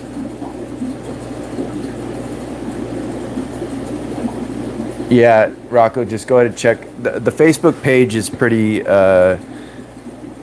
big. I actually started that first before Instagram and YouTube and stuff like that. So you just message me through there if you like. Should be pretty easy. All right, man. Yeah, I'll definitely check it out right after I end this video and get you some of those fry. Yeah, I saw your message just came up. You found me.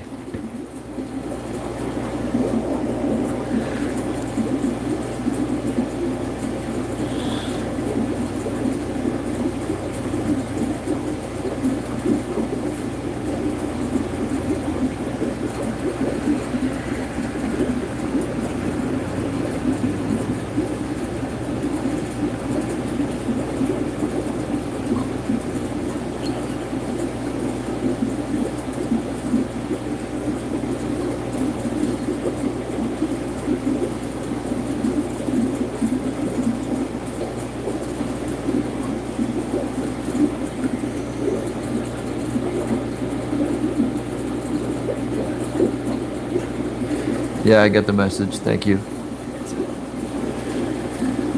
Yeah, we'll get you out some blue Texas fry for sure, man.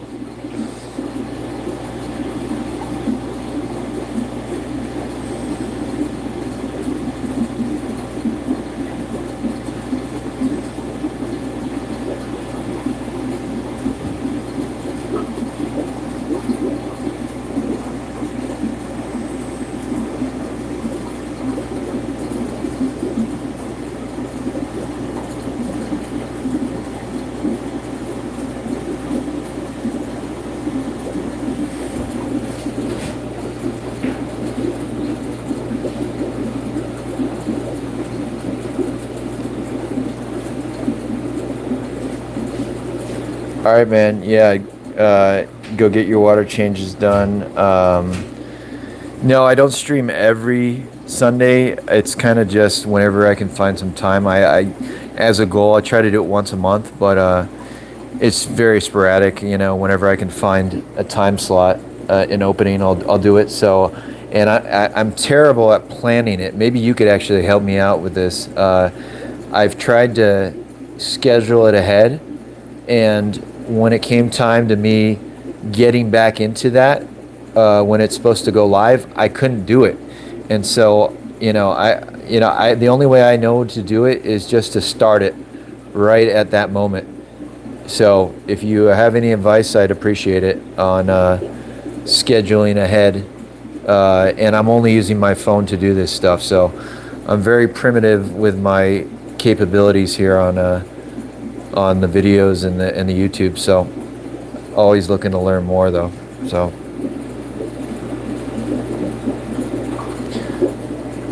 but yeah, I'll catch up in a message, man, and we'll go from there.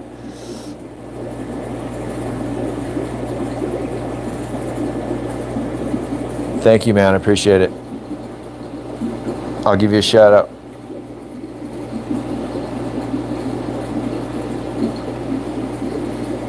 Take care, man.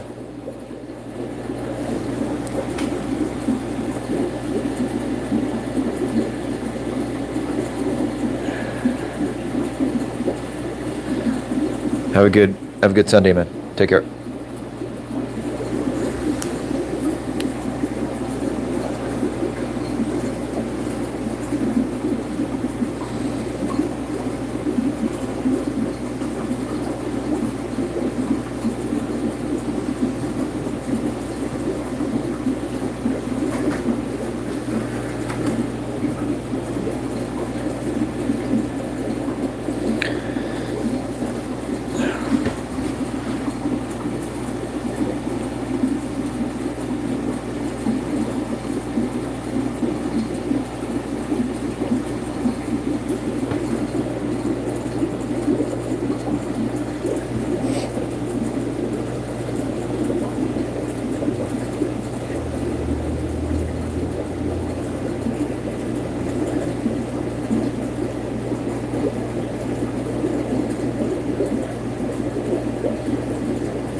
All right, guys, we'll wrap it up here. Thanks everyone who stopped by, and until next time, I'll definitely be doing a fish room update for August video coming up here soon. That seems to be the most popular format video that I do.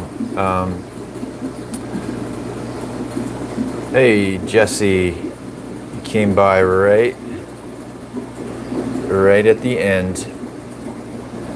Actually, I can hang around a little bit longer. Daniel's here now. Wow. All right. Well, I don't want to end right when you guys showed up here. So Daniel and Jesse are both regulars. I really appreciate the support, guys.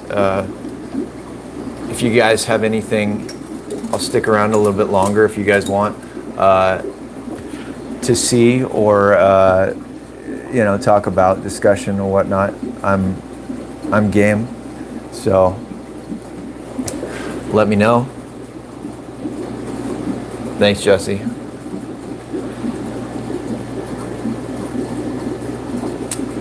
Where'd they go? There they are.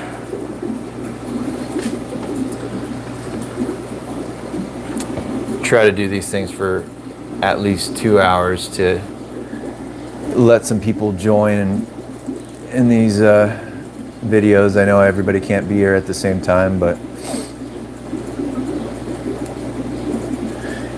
yeah, Jesse, you got a Cuban cichlid fry explosion going on, huh?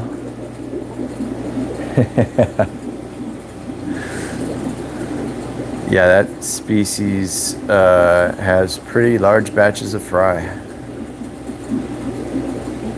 Actually miss keeping the Cubans. I would like to get some again someday, but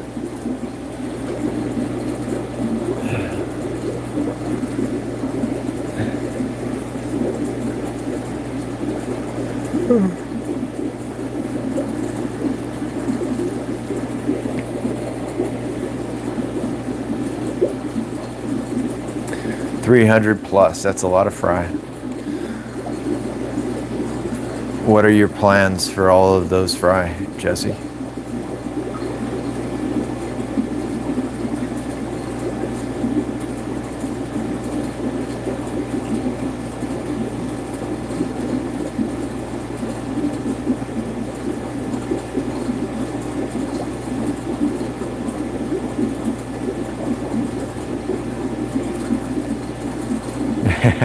I appreciate the offer, man.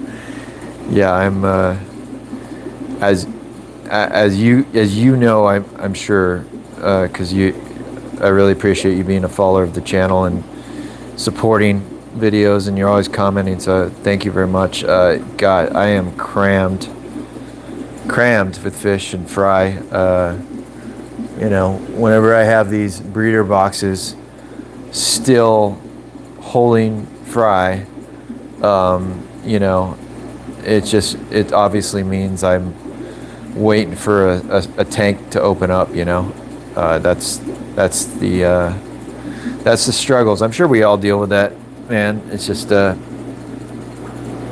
too many cichlids and not enough tanks, right?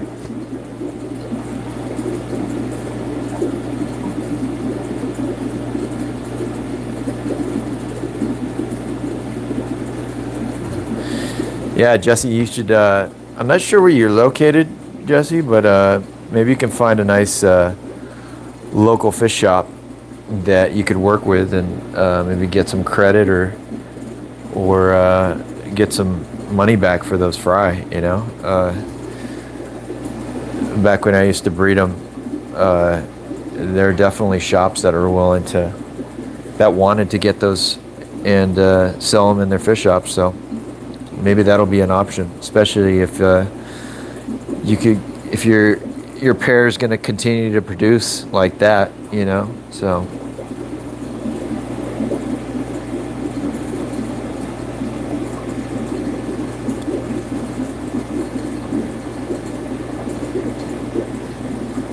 Well, good luck, Jesse. Hope you work something out there.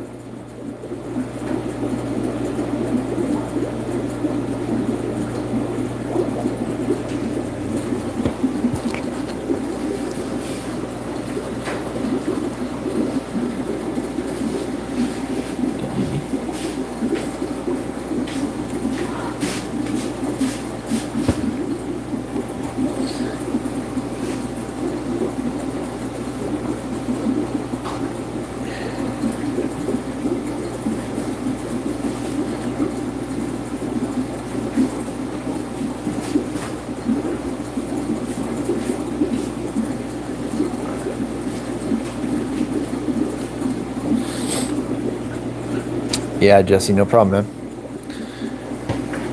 Keep me updated how that goes.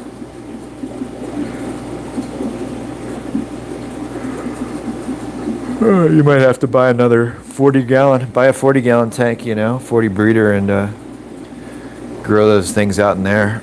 Probably getting them to almost an inch. But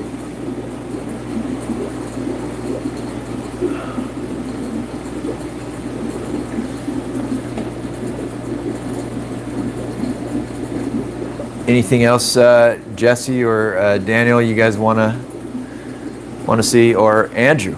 Andrew, what's up, man? Welcome. Andrew had a question. A good tank size for a group of rainbow cichlids. Yeah, I mean, I think those stay relatively small, right? Probably 5-6 inch range. I don't know that they get bigger. I've never kept them, but I would guess a 75 gallon would be perfect for a pair. And it's even doable probably in a 40 gallon breeder. That would be my guess. If anybody else here has kept them and knows otherwise, please feel free to correct me, but that's what I would say.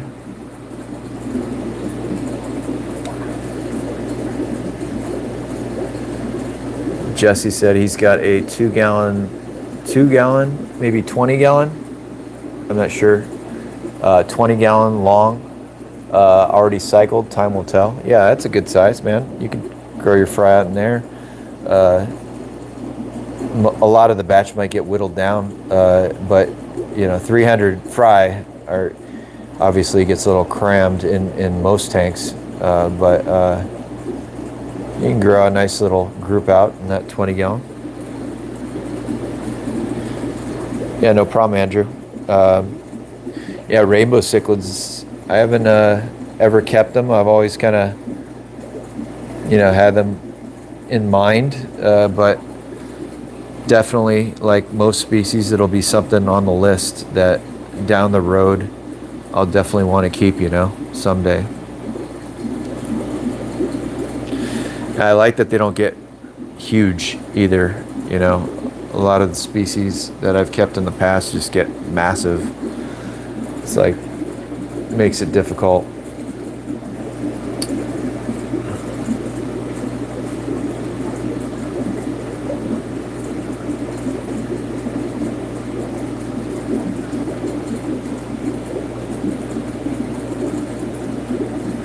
Andrew said largest fish right now he has is a red pike cichlid.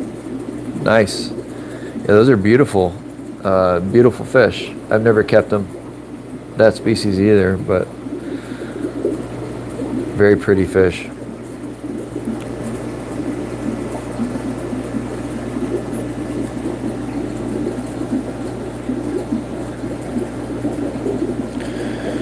Oh, okay. Mike just commented. He also has rainbow cichlids.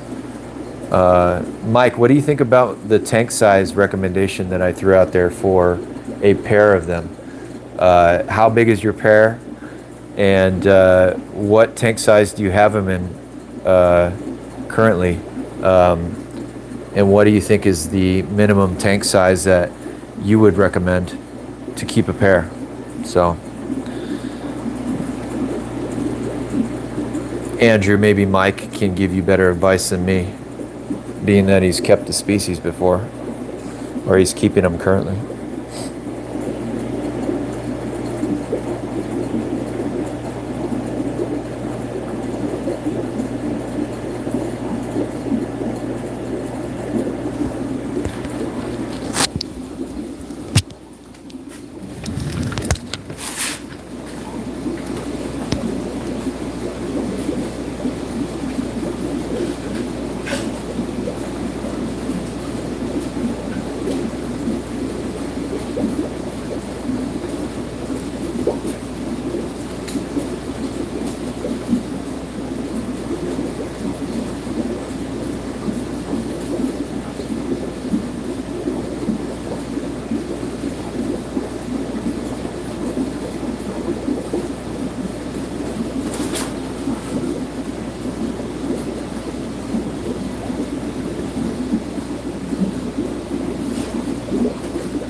So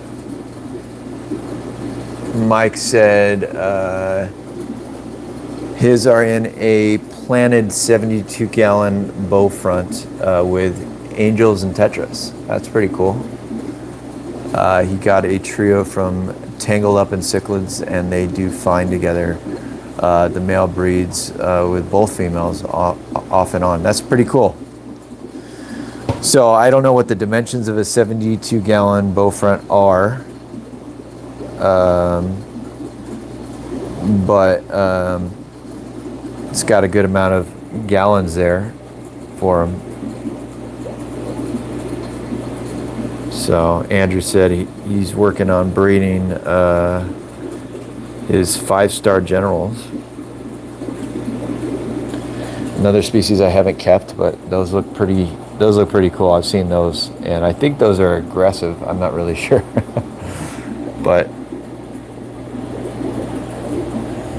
yeah, Mike clarified the size of the rainbow cichlids. He said they only get about 4 inches for males, 3 inches for females. They might get a tiny bit bigger, but that's about it. If you're just doing a pair, yep, a 40-gallon breeder would be great. Yeah, I think the 40-gallon breeder is just that arguably either that tank or the 75-gallon is just a perfect tank for small, medium cichlids, because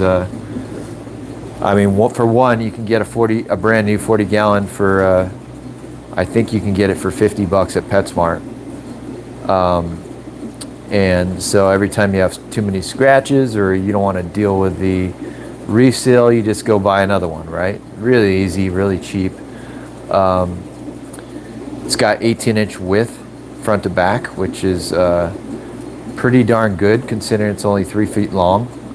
They're short, which is awesome because you can stack them easily and have space. You don't have stacking two 24-inch high tanks is difficult in my opinion, because the height level of your second tank, your top tank, is gonna be pretty high, but stacking 40 breeders is easy. Probably do a triple stack with no problem. Yeah, 40 breeders, man, I love them.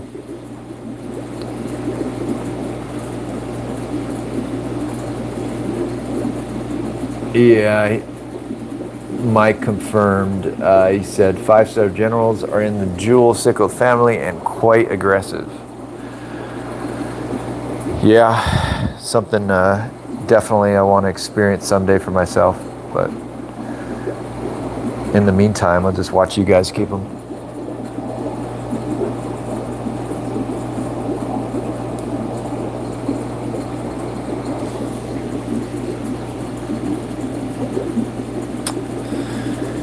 I know JGR joined us and he typed out something which obviously is in a language that I don't understand. I wish there was a translator here, so I apologize for that, JGR. Yeah, Mike said 40 breeders are one of his favorite tank sizes. Definitely an awesome size tank.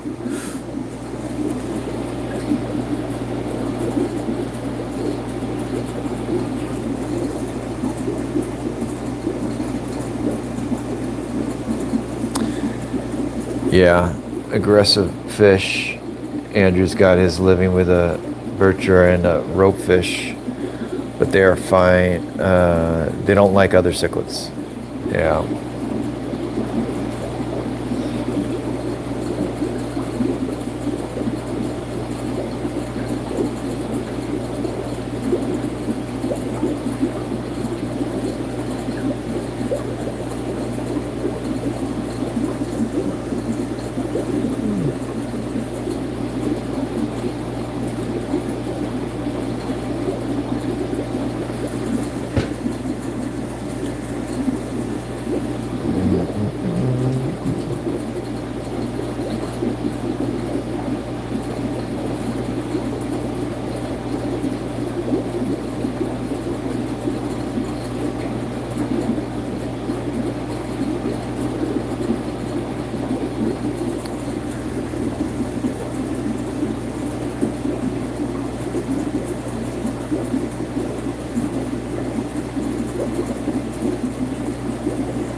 Elephant King Superb asks, hey man, thanks for joining us first of all. And he asked if I keep peacock bass. No, I actually I've never tried keeping those. Beautiful. I watch videos in the monster fish keeper groups, and they're amazing. I don't know that I would have a tank big enough to keep them long term. I'm not sure. I know they get pretty big, but it's something I would love to go fish for, not to keep and kill, but just to catch and release. I would love to go fish for those in the wild. Seems like, I know bass are, they're little fighters too, so it sounds like it be really fun to go fishing for peacock bass, but no, never tried keeping them.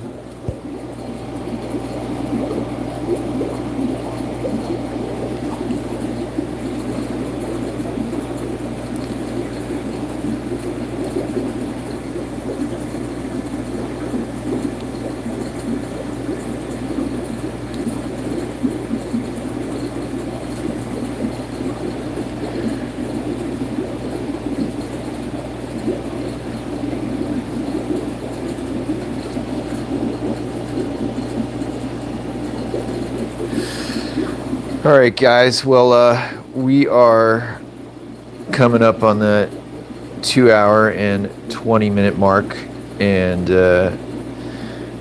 I'm sure we all have to get some more stuff done on our Sundays here. I appreciate everyone who joined, who stopped by, and I had fun like always in these videos, chatting with everyone. So I appreciate it. And until next time, and of course, Elephant, that always try to answer any questions that come up, as best as I can. And I appreciate everyone's support. I'll definitely be doing a fish room update video soon, and I think this week I'll do a little video on the Depuy breeding.